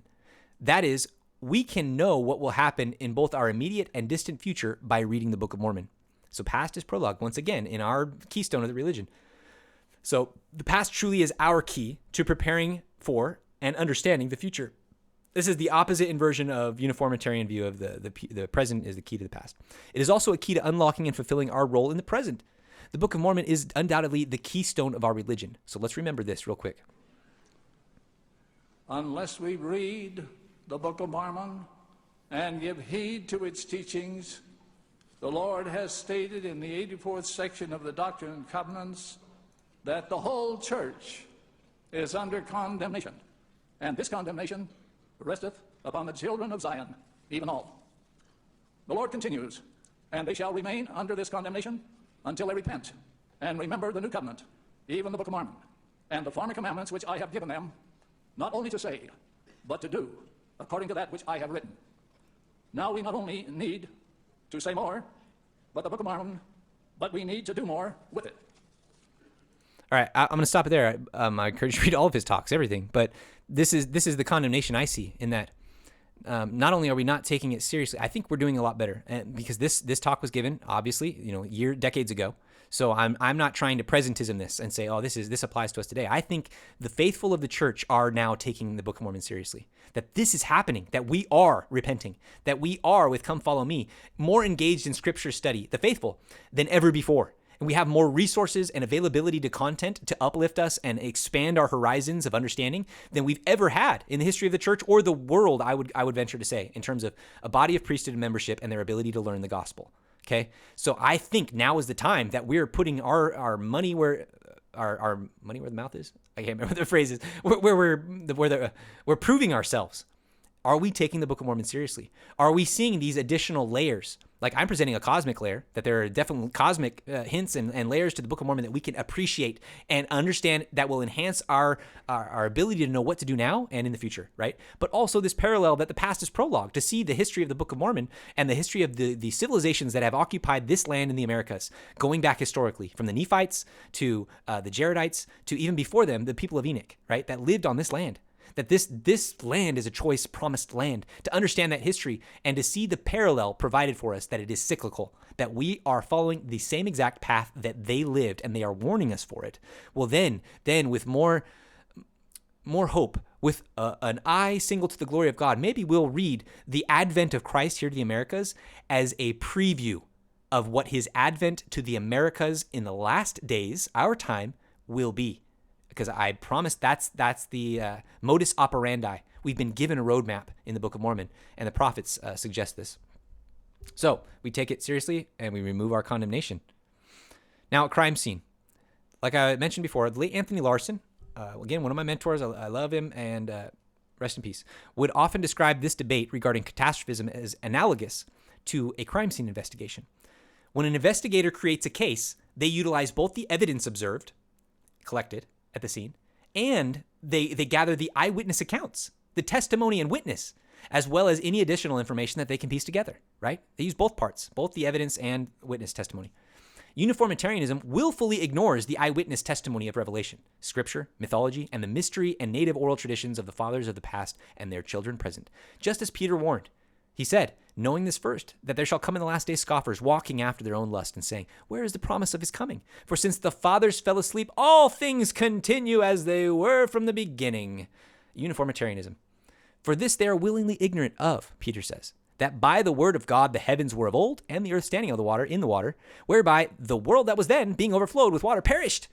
It was a catastrophe. It did change, right? And a new heaven and a new earth were created. But the heavens and the earth, which are now, by the same word, are kept in store, reserved unto fire against the day of judgment and perdition of ungodly men. He is literally pointing to catastrophe past and catastrophe future as a rebuttal to this idea that everything continues as it was from the beginning. So Peter is a catastrophist, and he's pointing to the last days. Guess what? They're going to deny catastrophe. Catastrophism in a restored cosmism framework doesn't need to ignore any part of the investigation, not the evidence at the present scene, nor the eyewitness accounts of the past. What a tremendous advantage. We can harmoniously bring all things together. The pendulum of the house and church of the devil is manipulated by the scientific consensus, playing a part and role as the imitation priesthood, or the arbiters of revelation, of truth. Dark characters like Hutton and Lyell in the 1800s pushed the plummet of geology, and we can see this trend across all disciplines if you look, with force to an antichrist extreme, initiating a wild swing. Keep this in mind. It wouldn't be until 1980 that this consensus would admit that it was possible an asteroid could have caused the extinction of the dinosaurs, and they began to selectively approve certain catastrophes that could explain blind spots in their own theories and timescales. They use it to their advantage when it works, but they deny it altogether. They deny the witness of it and all the things attached to it for their advantage. It's just sick. So take note, this happens 1 year after Velikovsky dies in 1979. 1980, they finally say, oh, well, yeah, maybe there could be some catastrophe after he's gone. We will become familiar with his name, Immanuel Velikovsky. He is referred to as the father of neo-catastrophism, and he's a big key to all of this. With the adoption of gradualism into the foundations of science in a sweep and in parallel to the unfolding of the restoration and the persecution of the saints, the nature and origin of man are lost and inverted. And the comprehension of the timing and nature and creation of the earth is also inverted, while the narrative is appropriated to lustful desires and over-exaggerated gradualism. Okay? I like this quote from, I don't like it, but it's from Charles Darwin, just to describe his revulsion of revelation. He says, "Science has nothing to do with Christ, except insofar as the habit of scientific research makes a man cautious in admitting evidence. For myself, I do not believe that there has ever been any revelation. As for a future life or afterlife, every man must judge for himself between conflicting vague probabilities." Wow, dude, what deep, bro. So I'm just saying, these are the prophets of the house of the devil and the house of the world. These are the people propped up on pedestals, placed as revolutionaries for the understanding of man and our position as the apex of all creation now, evolved into what we are, better than everything before. Let's now bring in our cosmic measuring line and remind ourselves of the eternal perspective and synthesize the truth correctly. Here are the 12 points of restored cosmism we established in part 2. God exists and is a glorified man. The universe is infinite and eternal. No immaterial matter. Intelligence and elements are eternal. Light is the ultimate motive force in the cosmos. Planets are living beings and have agency. Stars are celestial planets. The earth was formed near a different star or planet. So everything wasn't as it was from the creation moving forward. 7,000 years, 7 days of temporal history from the fall. This is a big contradiction to the geologic timescale introduced by uniformitarianism and gradualism. A congregation of planets sharing a common axis. Well, this can't be true either. If everything is uniformly gradual and has been for millions of years, the Earth rolling out across after coalescing in a planetary disk of accretion, right? Rolling on for millions of years in this orbit, undisturbed by any other planets or whatsoever. No, just ignore all that talk from the ancients. They were crazy. Earth to be restored to a new configuration of heaven. We've talked about this. Planets can move from their orbits, change their behavior. Once again, Velikovsky is going to give us evidence and a scientific pathway to explain how this is possible. He's the man that they say explained how the sun stood still in Joshua's day with the ideas Velikovsky puts forward. So you'll want to pay attention to this. It's important. Okay. And then finally, the last grand sign as a planet or a comet. This is catastrophism, guys.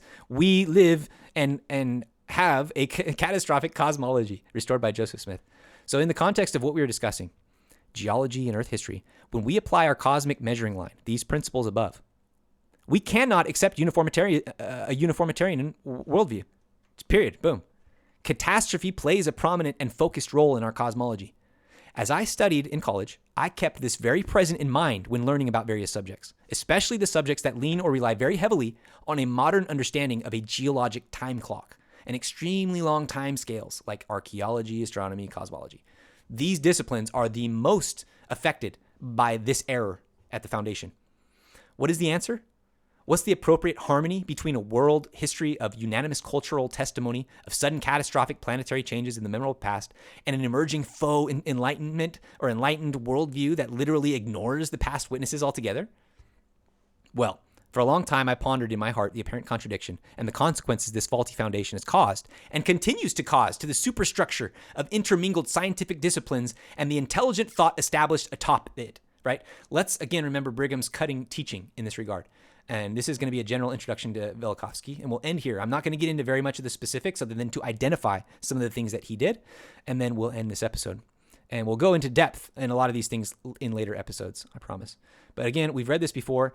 I'm going to skip this beginning part, but he's talking about fanatics and being called a fanatic for our beliefs in the Book of Mormon and what Joseph Smith taught. He says the term fanatic is not applied to professors of religion only. I will tell you who the real fanatics are. They are they who adopt false principles and ideas as facts, like uniformitarianism in this instance, and try to establish a superstructure or a temple. They're building their temple of knowledge upon a false foundation. They are the fanatics, and however ardent and zealous they may be, they may reason on argue or argue on false premises till doomsday, and the result will be false. I was guided by the Spirit to specifically study the creation in my free time with these things in mind. When I was in the middle of this, right? When I was confronted with this dialectic, this catastrophism, uniformitarianism, and these things, I found myself in the Institute Manual, and it set me off on this quest that I'm still joyfully in the midst of today. This whole thing is a product of this right here, starting down this path. So right here in the commentary on the creation in Genesis and the age of the earth specifically, the Institute Manual states this. And this is a curious picture of the creation room in the Los Angeles Temple, by the way.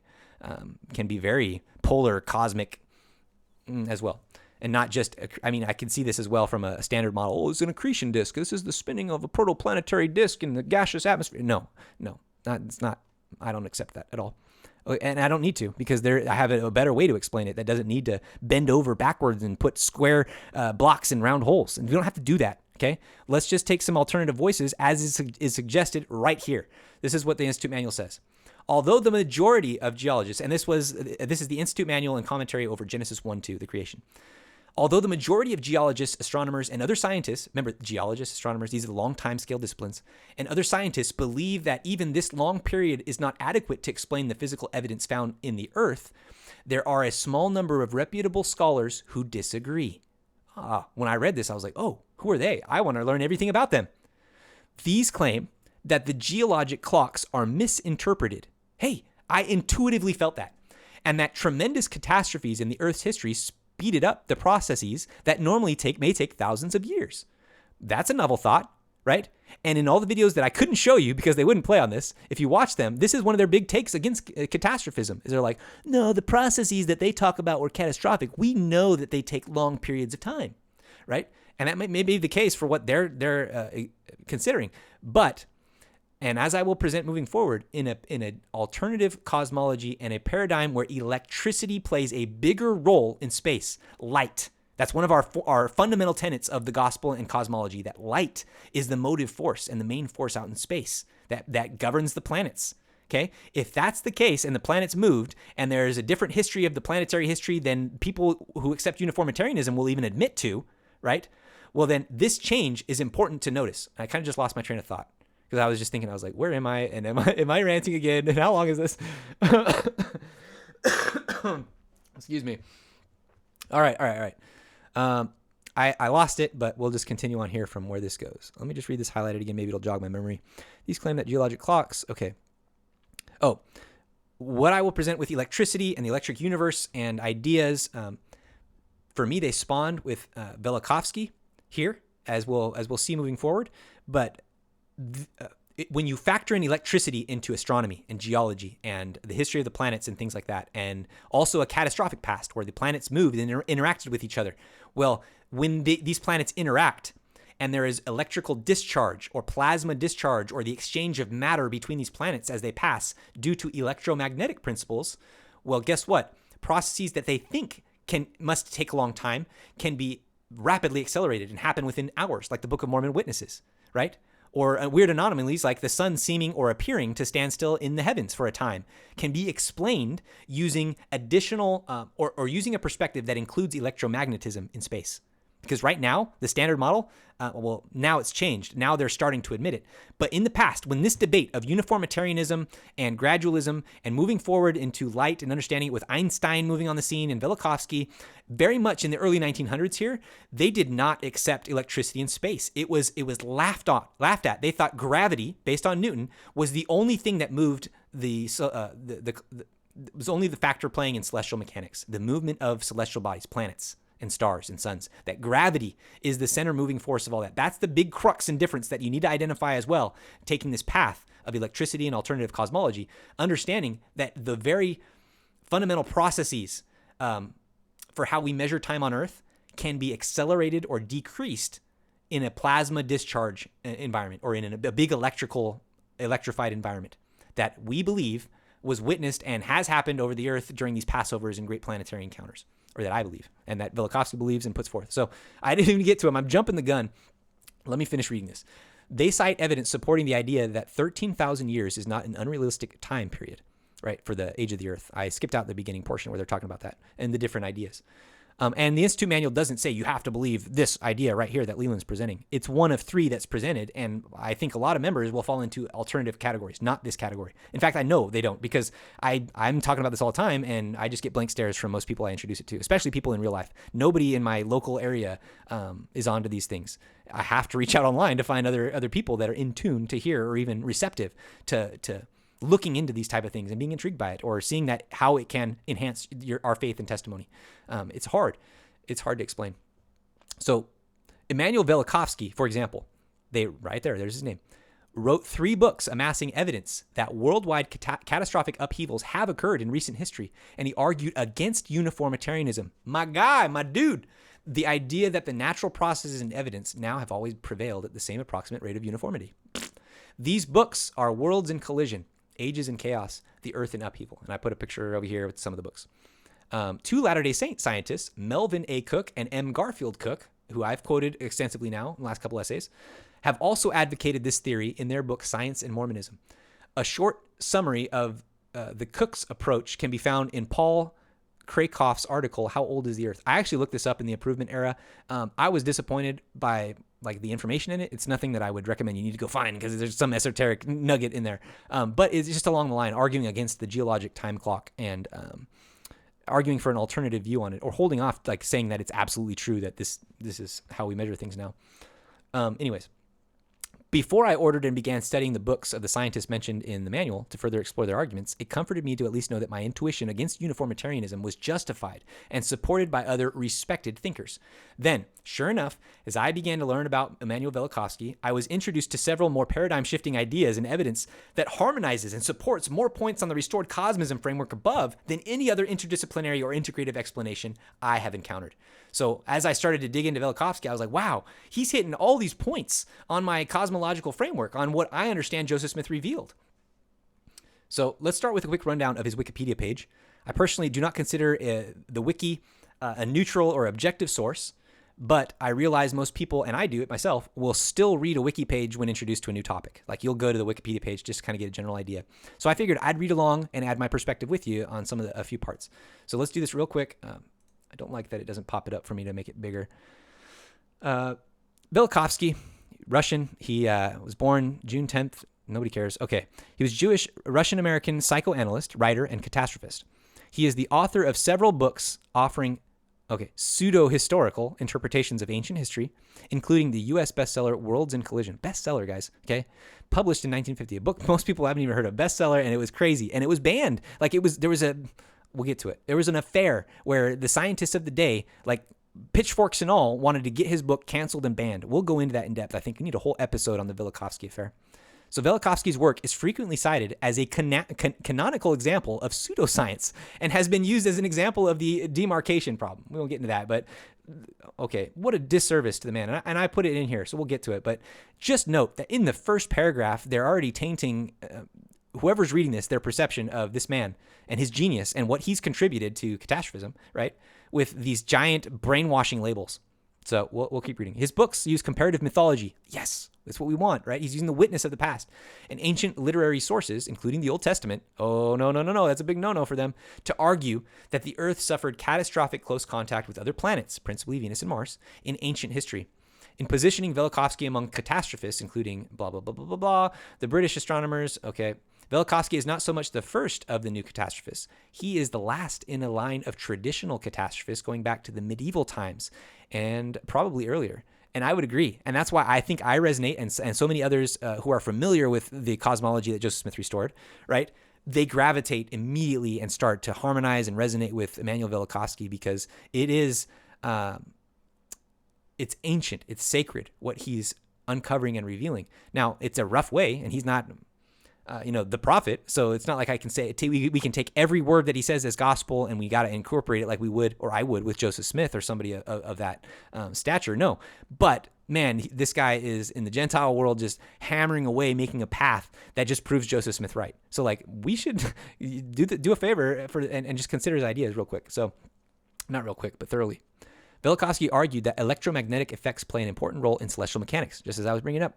He also proposed a revised chronology for ancient Egypt, Greece, Israel, and other cultures of the ancient Near East. They'll throw shade on him, too, and say that he did that just to make his ideas fit. And I don't agree, and I'm not as well versed in all of his chronological arguments and postulates, but I plan to get to them at some point in my life and to really study them. But I've heard mixed reviews on his chronological stuff. But it's also curious, and he has work on calendars and things that we would find very interesting, and we'll go into. But apart from that, in general, Velikovsky's theories have been ignored or rigorously rejected by the academic community. Nonetheless, his books often sold well and gained enthusiastic support in lay circles, often fueled by claims of unfair treatment by Velikovsky by Orthodox academia. The controversy surrounding his work and its reception is often referred to as the Velikovsky affair. Some things to remember. Our Institute manual calls Velikovsky a reputable source. I don't accept everything he put out there because it doesn't all fit within our restorative cosmos framework, and I haven't read it all. But he is definitely an underappreciated genius and a scientific visionary of our time. His ideas support the cosmology of Joseph Smith. I can now see how his work will play a huge role, and already has, in the future revolution in science and cosmology. I see it on the horizon. And not I alone, but many do, who study these things. When I was in school 10 years ago, they were talking about it, the coming cosmology crisis. It's a known thing in academia and the people who study this stuff, but it's weird, esoteric. Leland's talking strange language again if I go try and speak it to anybody else. So while we consider him a reputable source, right? The Institute manual called him that, and I do too, and he's supporting Joseph Smith, keep very present in your mind that his ideas and positions and his postulations are extremely threatening to the very foundation of the modern establishment of consensus science in the house of the, this is to run on, foundation of the modern establishment of consensus science in the house of the world, with their desires to remove all connection to the witnesses of the past or the God of heaven. And I think I'm seeing in mind, just again, them removing the fixed point of their pendulum of ideas and truth. This opposition is reflected in how the popular world and cult of standard model, and I'm talking Lambda Cult, Big Bang, that cult, when they speak of Velikovsky, it is with derision and venom in their voice. It's so awesome. So this opposition is reflected in how the popular world and cult of the standard model write about or speak about Velikovsky. Look right there in the first paragraph of the wiki article. The reader is immediately tainted with dismissive brainwashing buzzwords like pseudo-history and that Velikovsky's work, and the statement that Velikovsky's work is frequently cited as a canonical example of pseudoscience, right? Setting it up already for a particular painting of his ideas. What Velikovsky is an interdisciplinarian, and that was new in the 1950s. So in the hyper-specializing world of the mid-20th century, but interdisciplinarian wasn't a new thing anciently. In fact, before the specialization of degrees in our sciences, everybody was a natural scientist. You learn a little bit about everything, right? You earned a medical degree and you kind of knew everything, and then you went and specialized into something afterwards. That's kind of how medicine evolved.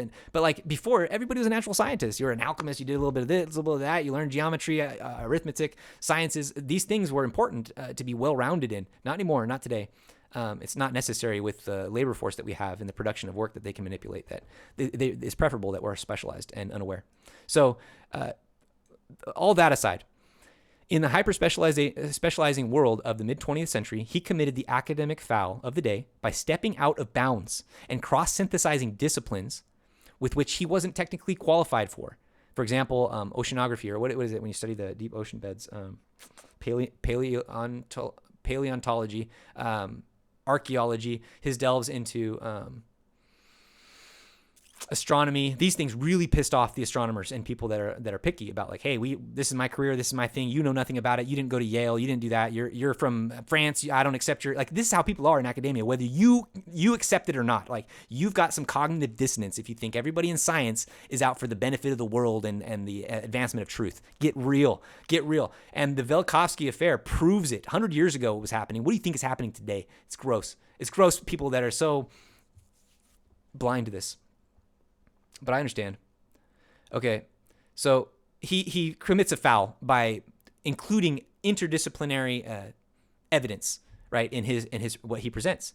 So their club standards, using comparative mythology as well and the eyewitness accounts to corroborate and support his postulations, that was a big red flag to them too. They're like, oh, they dismissed his stuff out of hand because of the sources he used, or because he consulted the Bible or mythology or whatever it was. Like, this is the pompousness of the position they took, the superstructure they built on a uniformitarianism timeline, right? That removes that fixed point from all mythology, gospel, anything, and is just independent of itself. It was a slap in the face to the willfully ignorant of this Gentile day that Peter saw.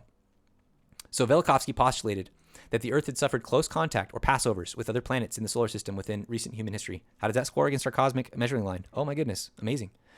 He argued that electromagnetic effects must play a role in celestial mechanics. He wanted to put light back at the foundation. Think of point number 4 from our measuring line.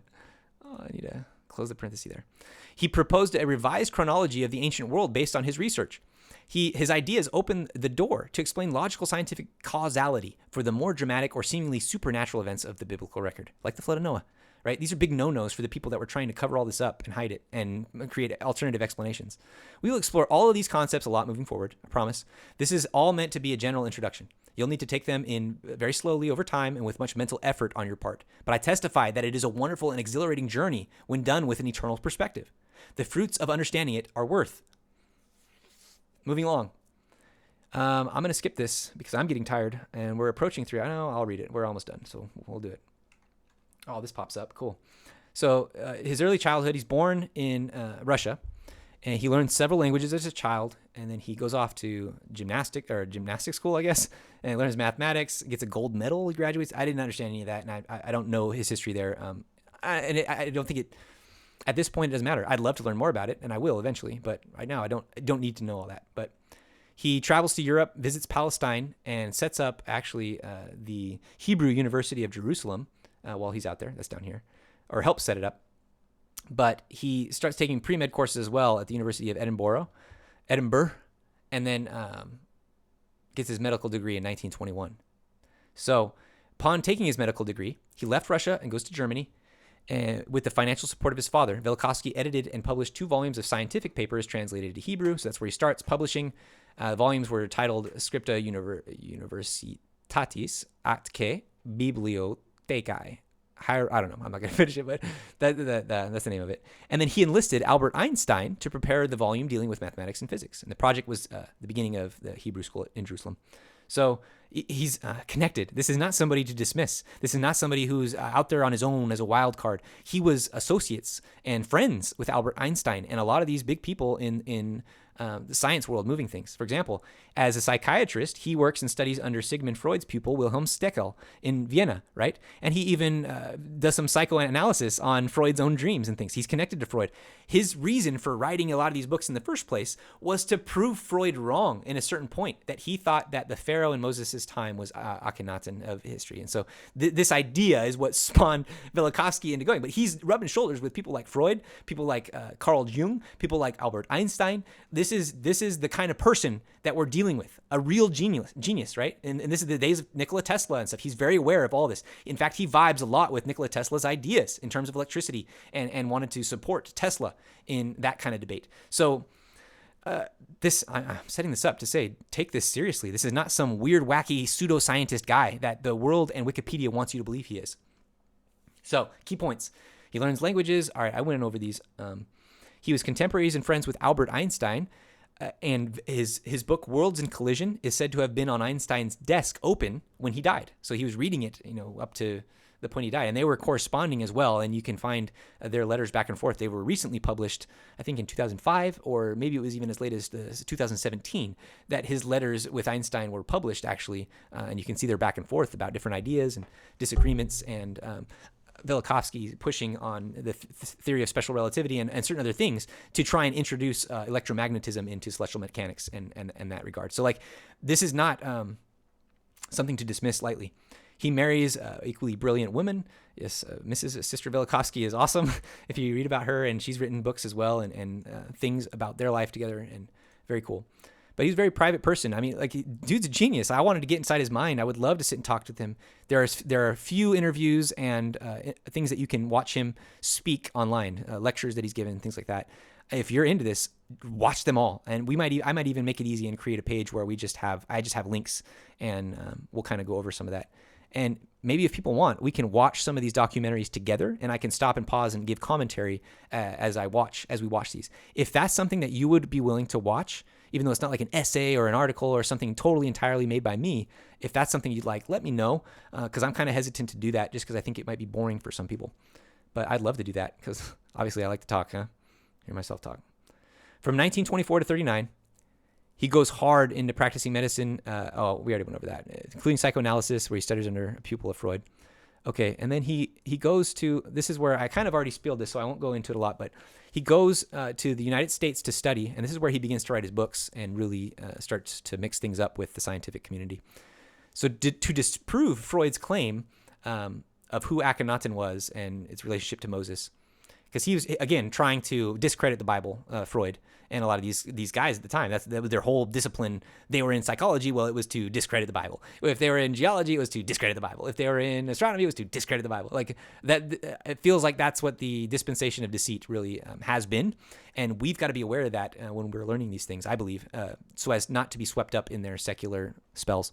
So to disprove Freud's claim and to prove the Exodus as such, like an actual event, Velikovsky sought evidence for the Exodus in Egyptian documents. One such document was the Upur Papyrus, which he felt reported events similar to several of the biblical plagues, right? So he starts to find information, and it's not just the Egyptian documents that he finds, but all kinds of other supporting, corroborating documents, eyewitness accounts, not just in the Middle East, but on other sides of the planet and world around these same time periods that witness and attest and paint a big unified picture of cosmic calamity, catastrophe from the stars by passing planets. And that this is what generated fear, anxiety, temple building, worship, idolatry, human sacrifice. All of these things were induced by that cause. and to ignore it today is stupid. It is absolutely dumb. We are repeating history and walking blindly into catastrophe, just like in the days of Noah, where, oh no, there's not gonna be a giant flood. Noah, you're dumb. We haven't had rain here ever. You're stupid. It'll never rain. Well, what do we talk about today? There's gonna be a catastrophe. You apocalyptic catastrophists always trying to talk about the end of the world. You know, Jesus isn't coming. He's delaying his coming. That's the attitude we are confronted with, and that we have to stand erect and tall through so that we don't drown. So Velikovsky, I don't like this dig, but I just want to point it out. But this is where they say, since conventional Egyptology dated the Ipuwer papyrus much earlier than either the biblical date for the Exodus or the Exodus date accepted by many of those who accepted the conventional chronology. So again, they're basing this, since the conventional Egyptology said one thing, and these new dates that he presented don't match what all these other people agreed on, Velikovsky had to revise the conventional chronology. So like they're saying that he's doing it to make his ideas fit. I just don't like how they worded it. And again, through this whole article, this is how they twist it to try and paint it as, oh, this is not somebody who's reputable. This is not somebody who you should trust. Within weeks of his arrival to the United States, World War II began. Launching on a tangent from his original book project, Velikovsky began to develop a radical catastrophist cosmology and revised chronology theories for which he would become notorious. So this is where he begins his efforts in publishing Worlds in Collision, talking about the Exodus and the evidence that he found, that there's witness that these events happened. And then he gives actual causes. For example, one would be the manna that came down from heaven during the Exodus. He argues that these were actual hydrocarbons or petroleums, we can say, from the comet tail or from the outer space, like the space body. The material coming in were hydrocarbons that precipitated into a bread-like manna, right? And fell from the sky. Not only that, but that when mixed with water, some of these compounds that were coming down from heaven, from the comet, from the shadow of death, as I walk through the valley of the shadow of death, that's what this is, that the comet passes over in darkness and the sea turns red. Well, it's the cometary dust coming down into the water sources and causing the water to go acrid, right? And to go acidic. This is why as well, during the Passover, the people are commanded to eat bitter herbs and unleavened bread. And this brings down pH values in their body to balance for these literal physical changes that are happening in the immediate environment around them. And I believe it's kind of a word of wisdom thing where they didn't take it seriously because they didn't think it would matter. But as literal physical changes happened during the catastrophic events of the Exodus, this word of wisdom, I think, was going to play a big role in whether they got sick or not, whether they got a plague or not, whether they felt the reverberating electromagnetic effects that affected their heart or something. Like these things, I think, matter when catastrophe comes. And that's why we train ourselves with things like the word of wisdom and stuff. That it is more literal than most people will consider. And I don't deny that, all of the spiritual takes on it as well. But I'm saying push the limit. There's more literality to it. Let me jump down to my other highlight here. During the 1970s, Velikovsky devoted a great deal of his time and energy to rebutting his critics in academia. And he had suffered from diabetes, other things, and intermittent depression, which his daughters say may have been exacerbated by the academic response or establishment's continuing rejection of his work. Of course, man. He pushed this guy into... They accuse him of so many garbage things, but key points. On a quest to prove Freud wrong about one thing, he uncovers evidence for the plagues and the catastrophes of the Exodus. His book Worlds in Collision is the starting point I recommend now for anyone interested in following his path. Like, buy the book now. We're going to study it. We're going to read it. We might even break it down. I might even bring a friend in to kind of go chapter by chapter through some things on it. I don't know how we'll take that on yet, but we will definitely be talking about the ideas presented in Worlds in Collision. It was a bestseller. It is foundationally changing, and this is why the academic and scientific world went bat crap crazy, guano crazy on this man. In his research, he finds evidence that the history needs revision, and he has books that address that as well. Ages in Chaos and some of the other things, Earth in Upheaval, more of a geological evidence book, but Ages in Chaos and some of the subsequent spin-offs from there, Peoples of the Sea, other books like that, they all address his historical revisions and chronologies and things like that. Again, so if you're interested in that, that's where you would start. But I say Worlds in Collision, you must start, because this is where he describes the catastrophes of the Exodus, as well as the times of Isaiah and Elijah, some of these prophets, Joel, that are speaking of other catastrophes later down the line that likely involve the planet Mars instead of the planet Venus. He says it was planet Venus during the Exodus, and this is kind of the unique thing and take on his end. But it's because of the witness of all the contemporary peoples and mythologies and myths, Mexicans or the people of Mexico, the Mayans, the ancient civilizations of these times, whoever they were witnessing this body, this sun, this star, this fallen morning star that came to the earth with long hair flowing from it, a beard, a dragon that came out of the sky to cause havoc on the earth, and they identified it as the planet Venus. So like, this is where he's getting a lot of this, that it's not just a shot in the dark and some random guess, but that there's a reason why he puts this forward, and it's all in the books. There's so much evidence. The way that the popular word gets around it is just by attacking the evidence, the sources. Oh, your sources are garbage because it's the Bible. Oh, it's a mythology. You can't do that. Oh, there's a debate about the origin of that. And that's how it'll always be, especially in the fight that we're in right now with how complex it is. Velikovsky makes enemies of the astronomers and uniformitarians, and they mobilize with help from all kinds of places to ban his book and shun him. The Velikovsky affair is an introduction to mob rule, corruption, and conspiracy within academia and the institutionalized sciences. We will take this thread and witness of the Book of Mormon as well and apply it to other disciplines and layers of society. For example, government, right?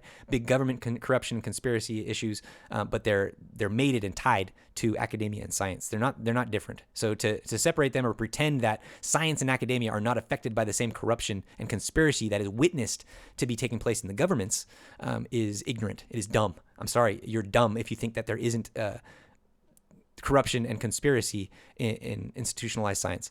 I apologize. You're not dumb. I just heard my mom right now in my head scolding me for calling listeners dumb. But that's how you have to deny the scriptures to pretend that there isn't corruption or conspiracy in the latter days in all facets of society. Another fit, and I will strongly support all of that in future essays, I'm sure. Another fit in a Book of Mormon prophetic context because of that conspiracy angle. But the Velikovsky affair, we'll read this quickly, or I'll point out my highlights.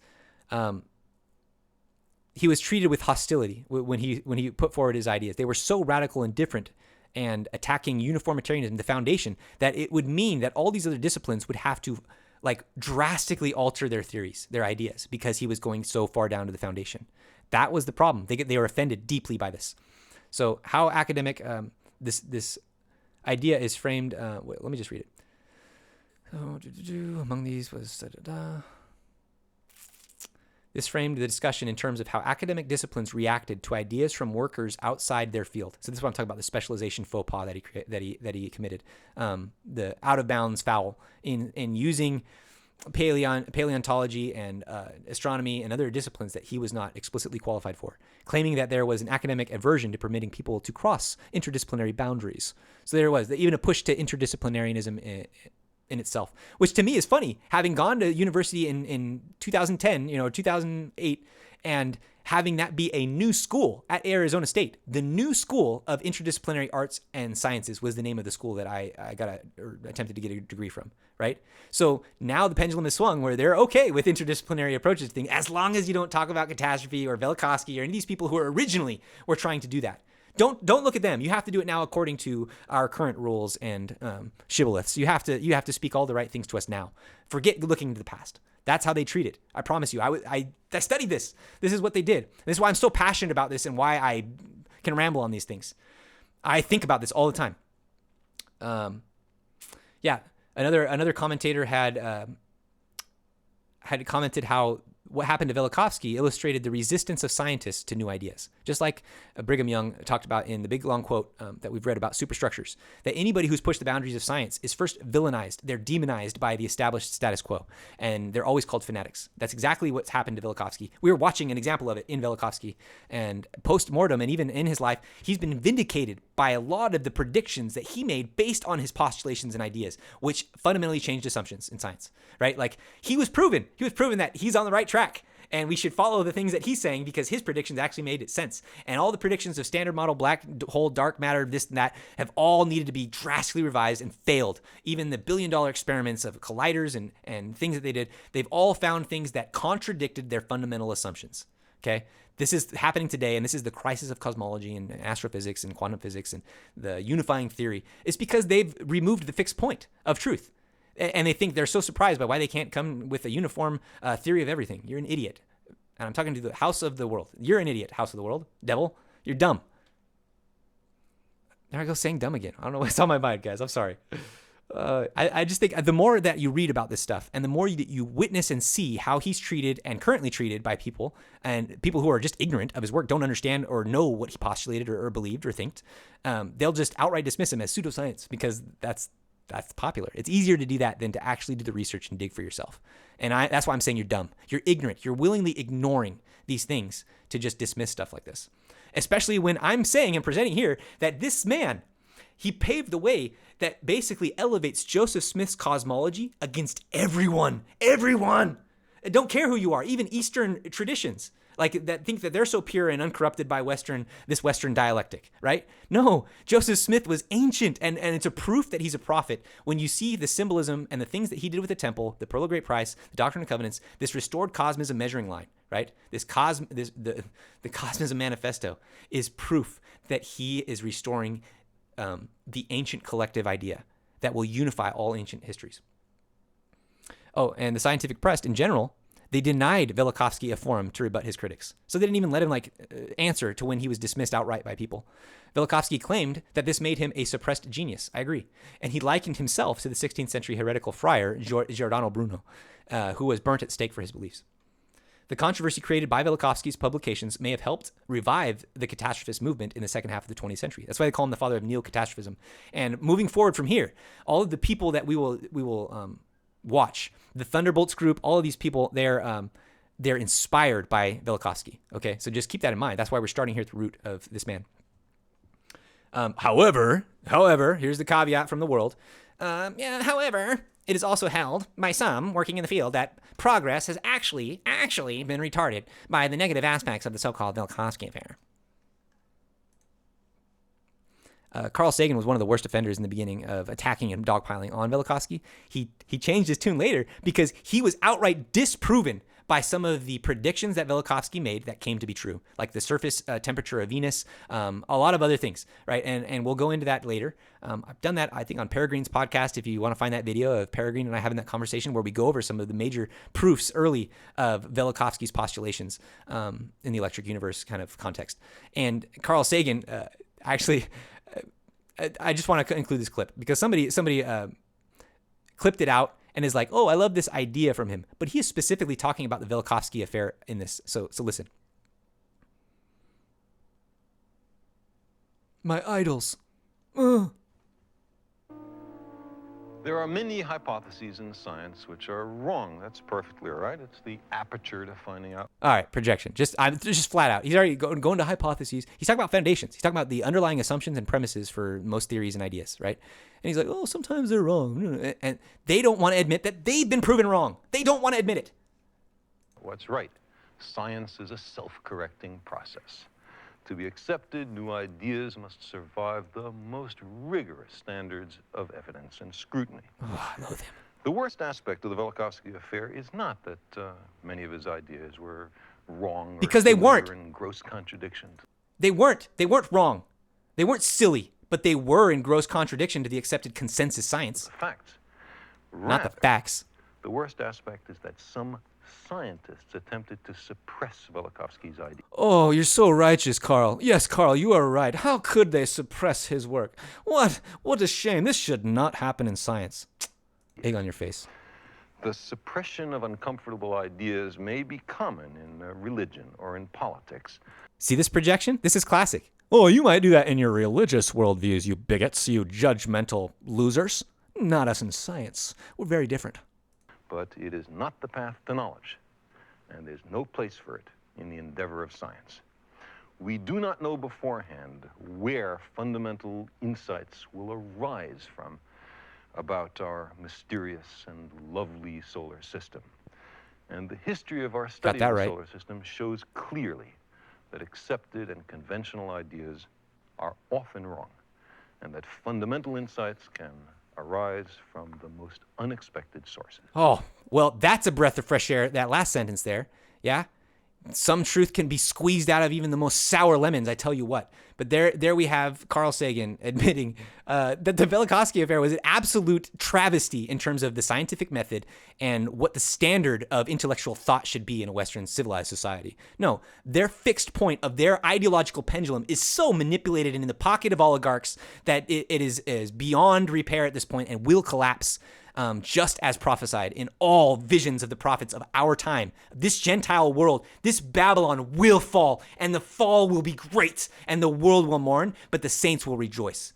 Promise you now, I will be rejoicing, but I will be mourning for those who have chosen to stay in Babylon, by the waters of Babylon.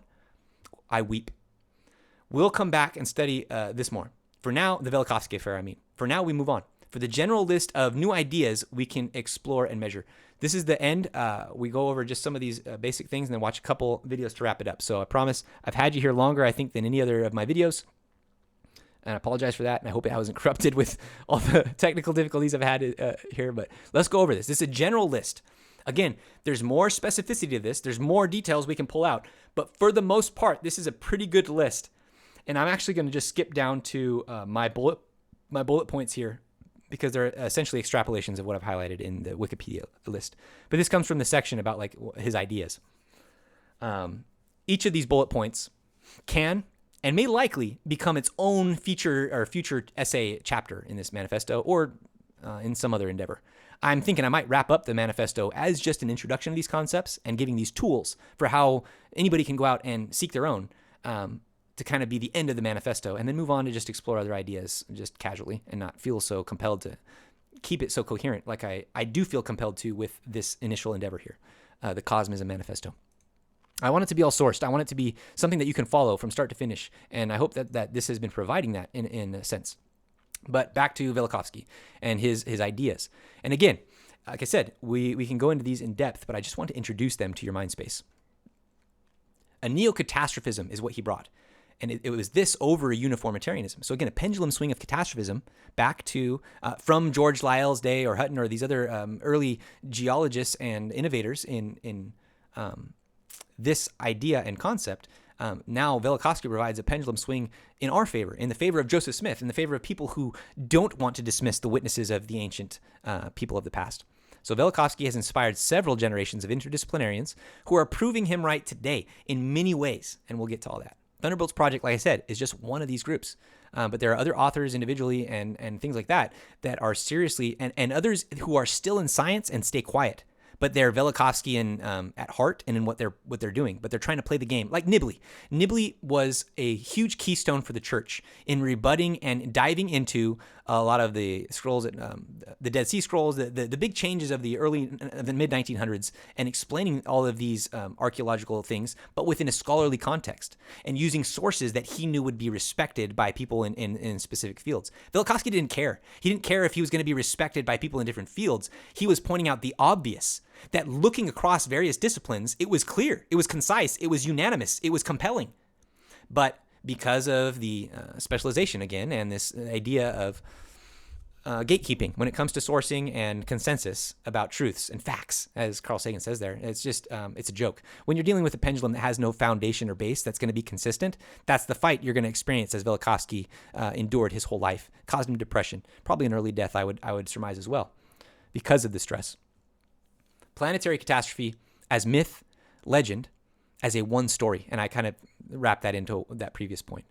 That that's what we're saying. The priesthood is the gospel of Jesus Christ was taught from Adam down. We all, anybody who's here on this earth, heard it in the pre-existence. It's not a new thing, right? It's a restoration every time a prophet is called. It's not a teaching you new things. It's a remembering, okay? And so all of the myth and legends that seem to be telling a unified story, but we just can't quite figure it out. Well, guess what? It's because they all stem from an original absolute truth. And that is the gospel of Jesus Christ. That is the cosmology of Jesus Christ. That is the cosmology that Joseph Smith began and restored the foundation for. We don't have all the answers, right? We don't know every single thing, A to B, A to Z, and all the connecting dashes in between, right? No, but the foundation stone was set that will stand strong and take the place of this house of the world science that is in crisis, that will collapse. It will fall. And Joseph Smith and his cosmology, or the cosmology of Christ, will stand firm. Another big contribution by Immanuel Velikovsky, and this one is his discipline. This is his groove, and should be taken seriously. He wrote a book called, or I don't think he published it. It was published later, but it's called Mankind in Amnesia. And the whole book, by this name, and the very topic is very on point for the entire theme of this Cosmism Manifesto and the endeavor to remember him always and to control our minds. The house of the world is in an intentionally dissociated state. I've talked about that already in our mind control episode of the state of dissociation and suggestibility. The house of the world keeps their inhabitants in this state of dissociation and fear perpetually. Remember, it's we're extremely traumatized and suggestible. That's the whole point. So that these ideas or the fixed point of truth can be manipulated based on fear, based on this dissociation, this specialization within fields. That's why they were adverse to interdisciplinarianism or even the onset of the internet, and now their need to censor it. Do you get where I'm going with it? They can't let everybody have all the truth because they have narratives to keep, especially when you move the fixed point. But Mankind in Amnesia is a wonderful book that goes into why does everybody forget these catastrophes? Why does everybody want to ignore the witnesses of the past? And he makes a case that it's traumatic amnesia because these catastrophic events were so traumatizing to the people that it caused selective amnesia or like blood memory loss, that kind of thing. It's an interesting topic. I won't go into it a whole lot here unless we start to really go down the mind control rabbit hole and it becomes relevant. But just something as well that if you're interested, this is a common theme. And among most people who are studying these big trends in history or catastrophe, they will speak to this in some similar way, that mankind is in a state of amnesia or forgetting, or we forget the past. And that's the spirit of Elijah, guys, bringing the hearts of the children to their fathers and the fathers to their children, remembering them, breaking through the amnesia, waking up, right? That's the whole point. Now, he also, one of his points, that Passover was originally an actual close encounters with, or a close encounter with other bodies in the solar system, like comets or planets or Passovers or comet-like planets, namely Venus and Mars during the Exodus and down through the ages of the prophets. He postulated that the planets moved along different orbits at different times in human history. That's a dead ringer, again, for our prophetic measuring line, knowing that the Earth was created in a different solar environment or stellar environment and then fell into position to a different orbit. That jives with what he's arguing and saying and says he found evidence for.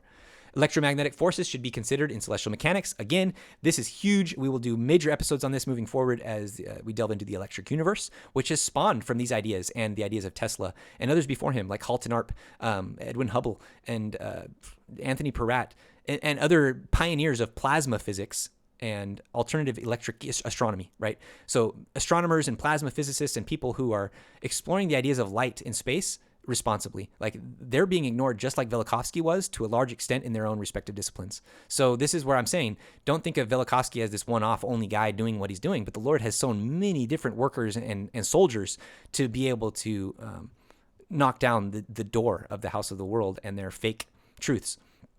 So, but we can take Velikovsky as kind of an archetype. It's just like Joseph Smith, maligned. You attack the character of the person, you call him pseudo-religious, pseudo-science, he was this and that, a pedophile, attack his personal morals. Like that's what you do to discredit the message. Or you call it all fanciful, fake, made up, or silly, like Carl Sagan described Velikovsky, right? As, oh, it's not just that they were silly ideas. Oh, Joseph Smith's silly ideas of Kolob and, oh, Father Sky Daddy, blah, blah, blah, blah. Like this is how people treat these things. And it's always been that way. And we should expect nothing less. And if the people that we think are giving us truth from the world are praised by the world, like Einstein, I would say, I would hesitate to say our place in that rock, Einstein, is misplaced.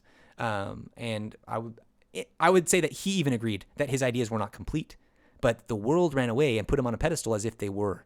And that's the problem. And it's the same thing with uniformitarianism and all these other false theories that they adopt foundationally.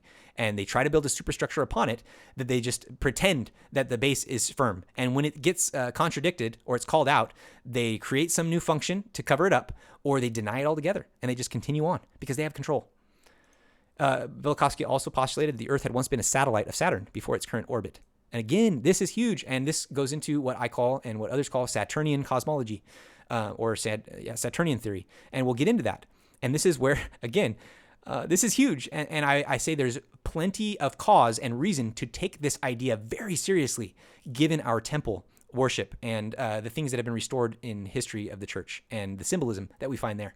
That once we really get into the symbolism of the temple and Saturnian cosmology and Saturnian symbolism, we're going to see a whole huge heck of a lot of overlaps. Think of it. Why was the original Sabbath practiced by the Hebrews Saturn's day? It was the holy day, the day of rest, because Saturn was once the original sun. So these ideas are not my own. They're not crazy. They're not crackpot, I promise. If you stick with me, they may sound silly or strange to somebody on the surface, but as you go to the source, as you see the collective compelling evidence that is compiled to support these ideas, you will want to change your tune, or at least in how you see these things, how you consider them. He also said the flood of Noah was caused by Saturn, that Saturn as a protostar or a brown dwarf in an earlier phase before it collapsed was a star and the lead star that was our body, that we were a satellite or a moon of in a certain sense. And it novaed, it exploded, it ejected its atmosphere of hydrogen. All stars, have hydrogen-rich atmospheres. So it ejected the molecule, the material on it, the matter on Saturn was ejected and hit the Earth. The fountains and ethereal ropes and bridges that were connecting the north before, they collapsed. So the literal windows of heaven were opened at the flood. And that hydrogen hit an oxygen-rich Earth. And what do you get with hydrogen and oxygen in a stellar event? But tremendous flooding and storm conditions. The water that was suspended above the Earth in the north, it also fell upon the Earth. And it says in the event of the flood that the great deep beneath was broken up, and that water from within the Earth as well seemed to come up. So there was a cosmic catastrophe in the flood. And Velikovsky has a lot of good reason and evidence, and others after him, to point that it was a product of Saturn doing something crazy in the sky, dying, essentially. Saturn died. And Saturn in Egyptian mythology and other mythologies is always compared to Adam or Atun, the Atman, the first man, the standing man above the world, this Saturnian polar figure that stood above the Earth in the north. And it's just poetic to me. It's in line with the gospel harmony to say, as Adam dies, the flood happens, and new stars, a new sun comes to take over and fix the fall, the collapse. It's too poetic to dismiss. There's too much compelling evidence to poo-poo this idea. And I promise you, I have family members who I respect tremendously, who are very educated, who even the mere mention of this kind of idea, an alternative planetary history that involves Saturn being closer to the Earth, it is mocked tremendously. I am mocked by people who pretend they're so smart, but who actually have no courage to come talk to me themselves. All right, anyways, Mercury played a role in the destruction of the Tower of Babel. This is another cool side story that I'll do a whole article on, the Tower of Babel and the collapse, and it involved the planets Mercury and Jupiter, primarily after the flood. And this is good. And as we get into the record of Thoth, the Egyptian, right? Thoth is an ancient god who's compared to, by Nibley and others, the prophet Enoch, that it might be something similar, and the planet Mercury. It's just interesting parallels and things to keep in mind when trying to consider all of the gospel supernatural things that we have to integrate, like the city of Enoch flying away from the earth, or things like the city of Melchizedek in this time also being taken up.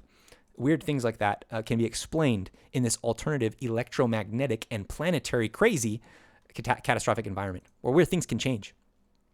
Lastly, at least for now, Jupiter as a prime mover or actor in the catastrophe of the plains, Sodom and Gomorrah. That it was Jupiter, a bolt from Jupiter, a lightning bolt from Jupiter, an electrical discharge between the planet Jupiter and Earth that ultimately airbursted and destroyed the cities of Sodom and Gomorrah, turned them to salt, fossilized them, okay? Think about that right now, especially in our conversations we've had of the geologic timescale and fossilization. Large-scale planetary discharges, lightning bolts exchanged between planets, the thunderbolts of the gods. These could change the geologic clock, or how we measure them, because they fundamentally change the isotopes of carbon, the radioactive carbon, that we're trying to measure that we think is consistent because they have uniformitarianism principles. They think the atmosphere didn't drastically change. There weren't planetary upheavals. The planet Saturn didn't drop its entire atmosphere on us. Other planets didn't exchange their atmospheres with us to mess with the carbon dating that they're trying to say is consistent. In fact, there's a lot of evidence pointing to huge errors and inconsistencies in carbon dating methods. And Velikovsky even gets into a lot of that. Although he praises radiocarbon dating because it actually proves a lot of his chronologies with the carbon dating that does work. So it's just interesting. It's hit or miss with carbon dating, and it's fudgeable. You can manipulate it very easily.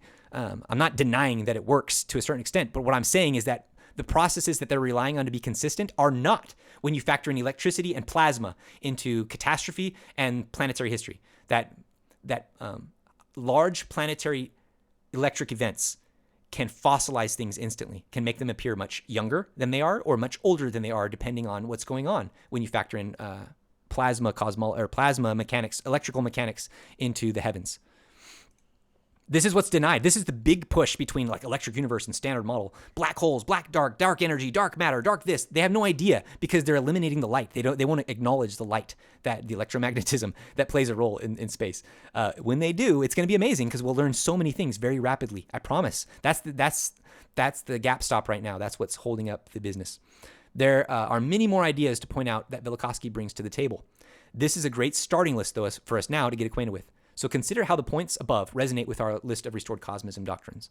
I've kind of done that along the way, that all of these points hit or support or can be interpreted and seen as supportive of Joseph Smith's cosmology. And Joseph Smith was 120 years before Velikovsky even postulated these ideas, right? So like, this is what I'm saying. We have somebody 100 years later supporting what Joseph Smith said in the 1830s, and it goes largely ignored, especially by the members of the church. Makes no sense to me. But that's the situation we're in.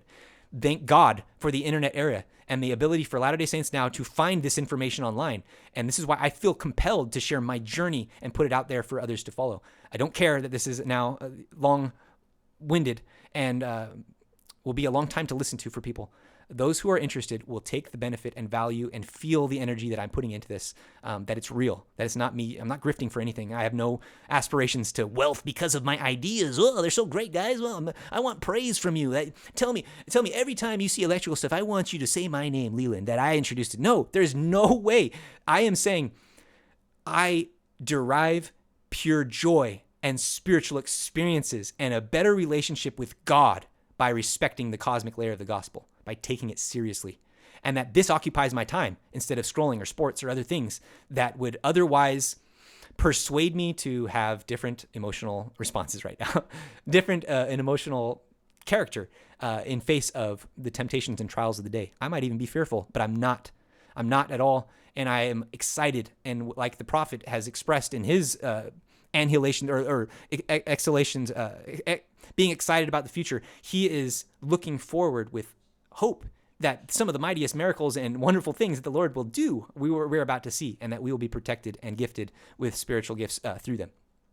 The main connection I want to highlight, though, is that Joseph Smith stated explicitly that the last grand sign before the plagues and the destructions and the shaking of the heavens at the second coming would be described by the world as a comet or a planet, appearing for all to see together and incite panic. We can say that that's the cause. It would be the cause of all these major plagues, the sun turning black, the moon turning red, all these other things, if the sign is given. That there it is. This is the cause of all these things happening. So Joseph Smith says this, and this is a main tenet, our 12th tenet point of our restored gospel cosmism measuring line, right? This is the same language that Velikovsky uses to describe the agent of the plagues of the pillar of fire and smoke and the seemingly mysterious events of the Exodus and scripturally legendary accounts, right? He calls the agent of the Exodus a cometary planet. That's exactly what he called Venus. Venus acting like a comet and appearing as a comet to many, but it was a planet. So this should inspire the faithful seeker to, at the very least, explore the ideas of Velikovsky in full and compare them to what Joseph Smith has taught and stated to the scriptural record. I testify that this effort is worth it. I have done it for myself, and I am still reading and learning and synthesizing from the ideas of Velikovsky and those that he has inspired present day. It strengthens my testimony of restored cosmology and the revelations of God. I want to watch a little bit of this real quick. This is just a taste from the Thunderbolts project about this, and this is called Remembering Velikovsky's Comet, Venus. So just take a look, the images, soak in the images of this. I'll try not to stop it as much, and I think my internet's functioning okay, so we'll speed it up. If the words and images seem strange to you, there's a reason for this. Our world was once a vastly different place. To experience this won't hurt you, and there is nothing to fear.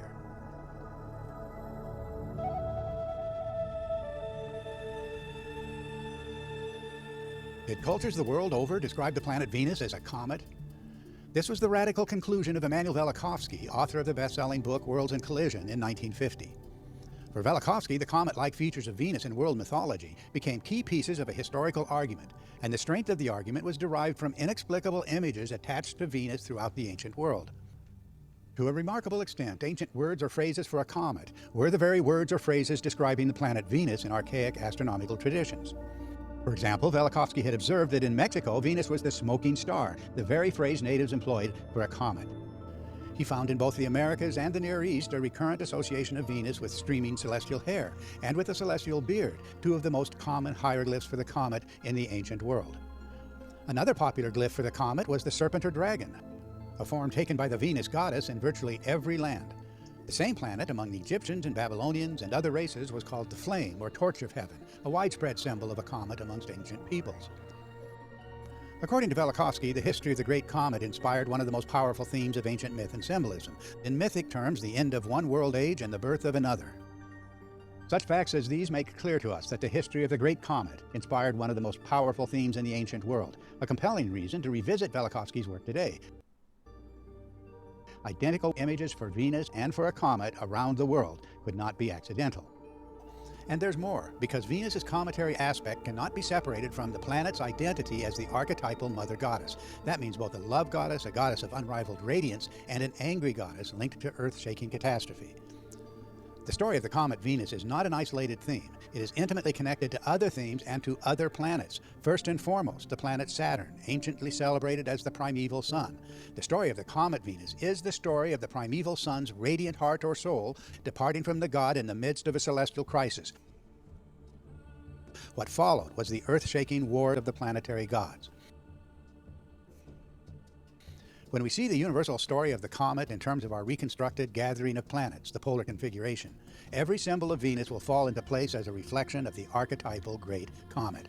The story recounts what happened to the central star in the polar configuration, as instabilities disrupted the planetary alignment, and the displacement of Venus from its original central position came to be seen as the death or catastrophic weakening of the primeval sun, the overarching power we've identified as Saturn in the astronomical traditions. This was when his luminous heart and soul appeared in the sky as a flaming serpent or dragon, or as the raging or lamenting mother goddess, which means precisely the same thing. This is Medusa. Remember, Venus is Medusa in her terrible aspect. So when the mother goddess of heaven, she's nice and pretty and awesome and beautiful, and a shell like Venus, beautiful, the essence of beauty.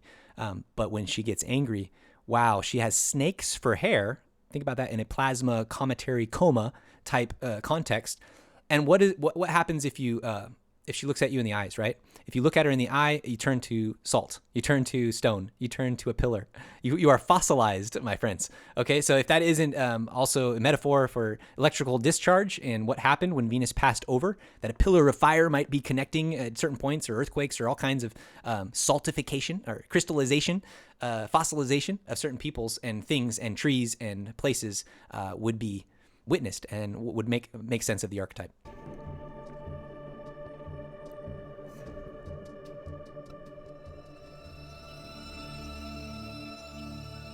The intensely memorable events that followed drove imagination in many competing directions. Those recounting the stories could not even speak of them without the required use of mythic symbols provoked by the experience itself.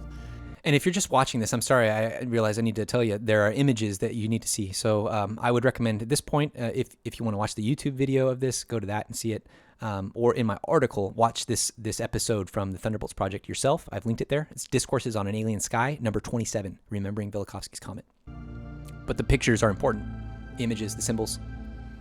The shadow cast by these events and by their imaginative or mythic interpretations conditioned all collective practices at the dawn of civilization.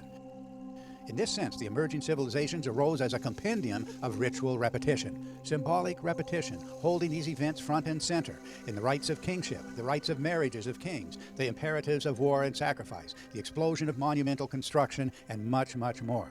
It's only to be expected that the great comet archetype would extend to the perceived fates of kings and kingdoms, since the comet meant the death of the prototypical king, the primeval sun, the mythic father of kings. That was when darkness overtook the earth and the god's luminous heart or soul rose in the sky. Then the gods went to war, and one world age passed into another. So of course kings feared nothing more than the wispy first appearance of a comet. The reason for the superstition has never been adequately recognized or explained. The myths and symbols of comets trace directly to the story of the Great Comet, the prototype that gave the later symbols their range of meaning.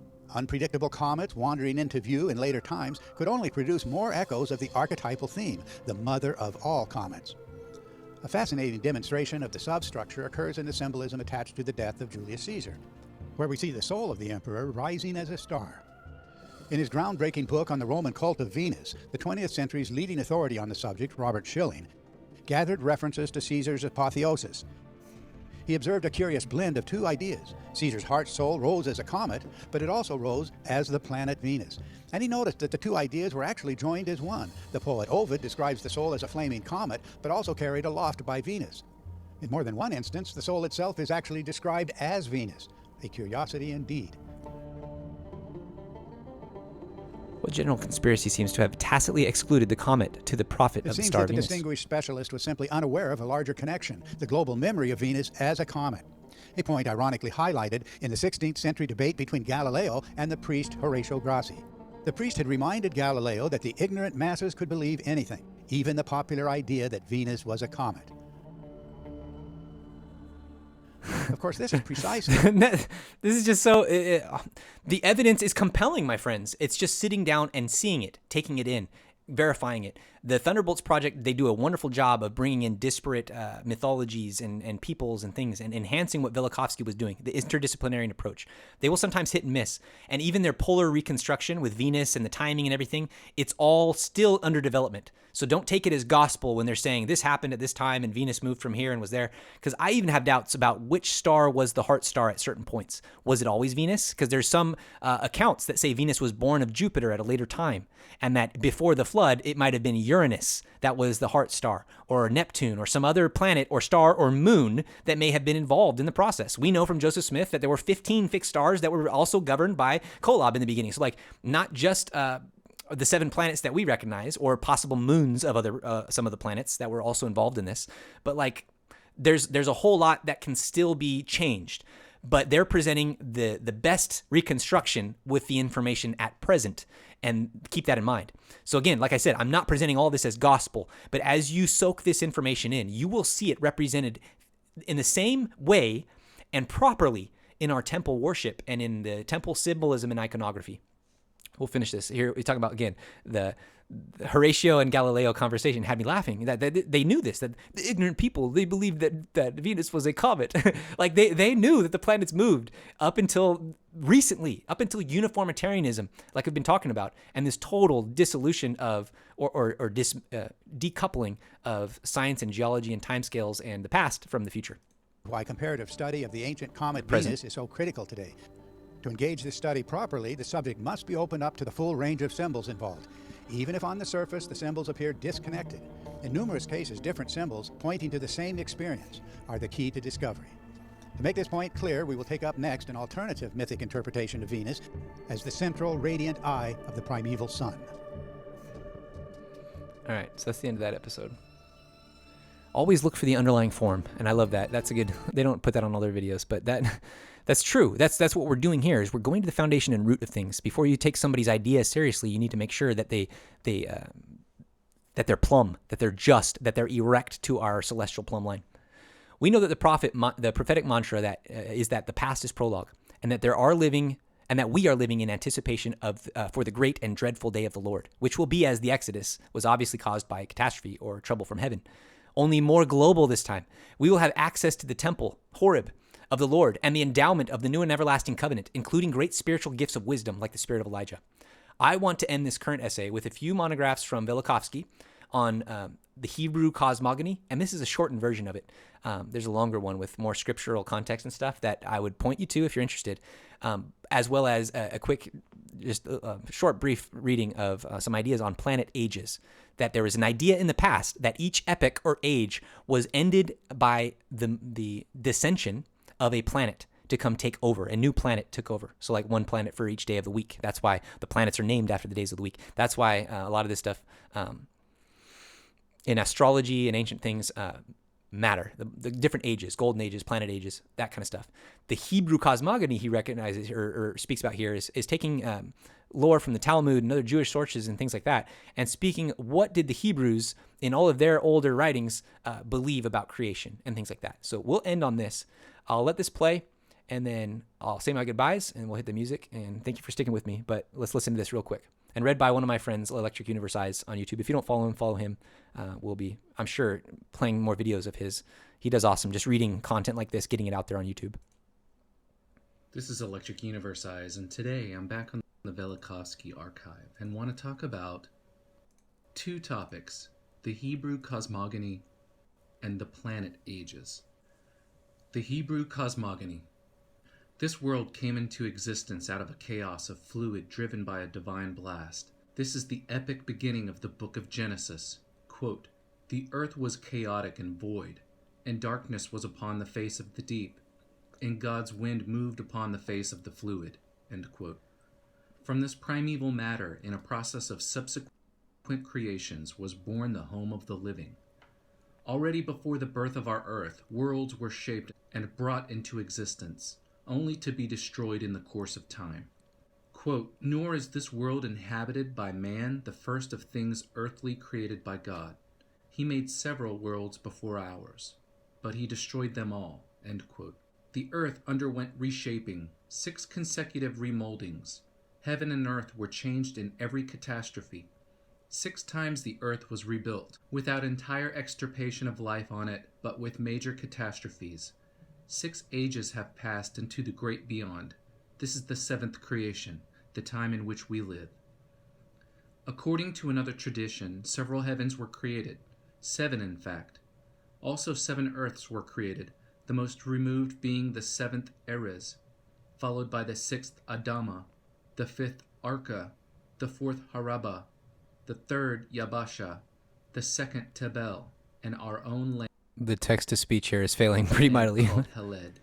And like the others, it is separated from the foregoing by abyss, chaos, and waters.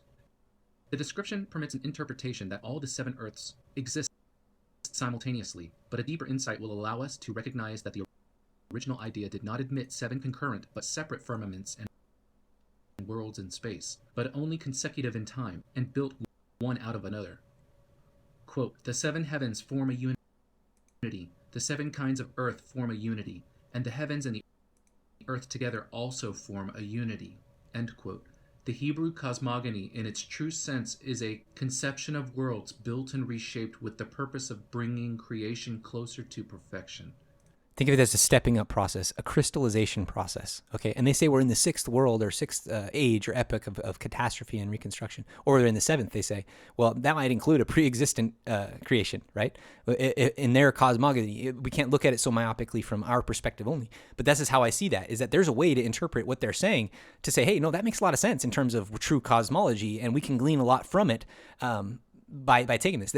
For me, the main takeaway here is not to glean some uber esoteric insight here, other than to see that consistently across cultures and even our own Hebrew culture, like if we want to take it that way, that this is, this is through the line of Judah, obviously their memory of it, but at the same time, like they believed in catastrophes, they believed in world ages, in dispensationalism, that kind of thing, and not just them, but all cultures. You're talking to Native Americans. I'm in Arizona here, and all the Native Americans here believe that in different world ages or sun ages or planet ages that we are in like the 5th world or the 4th world or the 4th creation or the 5th creation, and that there are great upheavals of land at each turning of the age. And that's exactly what we're describing here in terms of it would seem that the world was ending. It would be apocalypse. It would be the revelation any time that an interaction between planets happened. And we know that they've happened in the past. So the end of the world has happened repeatedly on this current Earth, in the current temporal mortal existence. You would call each of these Passovers by the planets and the changing of the face of the Earth and the resurfacing of it the end of the world, right? Because you'd have the changing of kingdoms. You'd have all these things happen around the same time as planetary catastrophe, that the whole order of the world would be rearranged and started over. And so that's that idea with there. Let's continue on. The separation of one world from another by abyss and chaos evidently refers to the cataclysms that separated the ages. Planet ages. Notice again, you have the circle here representing heaven or this type of celestial environment. You've got a cross of two trees or pillars or papyrus plants, or I'm not sure exactly what these are, but acacia plants, I don't know. But you've got the two cherubs or angels on the side. You've got the man in the middle sitting on the throne, the rainbow throne around him. All of this stuff is typical Saturnian or first sun, primal sun imagery here. And all of our Christian art is depicted that way because he is the sun. He's that sun. The ages of the past between the successive catastrophes are called in many diverse sources, quote, sun ages. I have tried to show why this designation is meaningful, but the ancients also maintain that the successive ages were initiated by planets, Moon, Saturn, Mercury, Jupiter, Venus, Mars.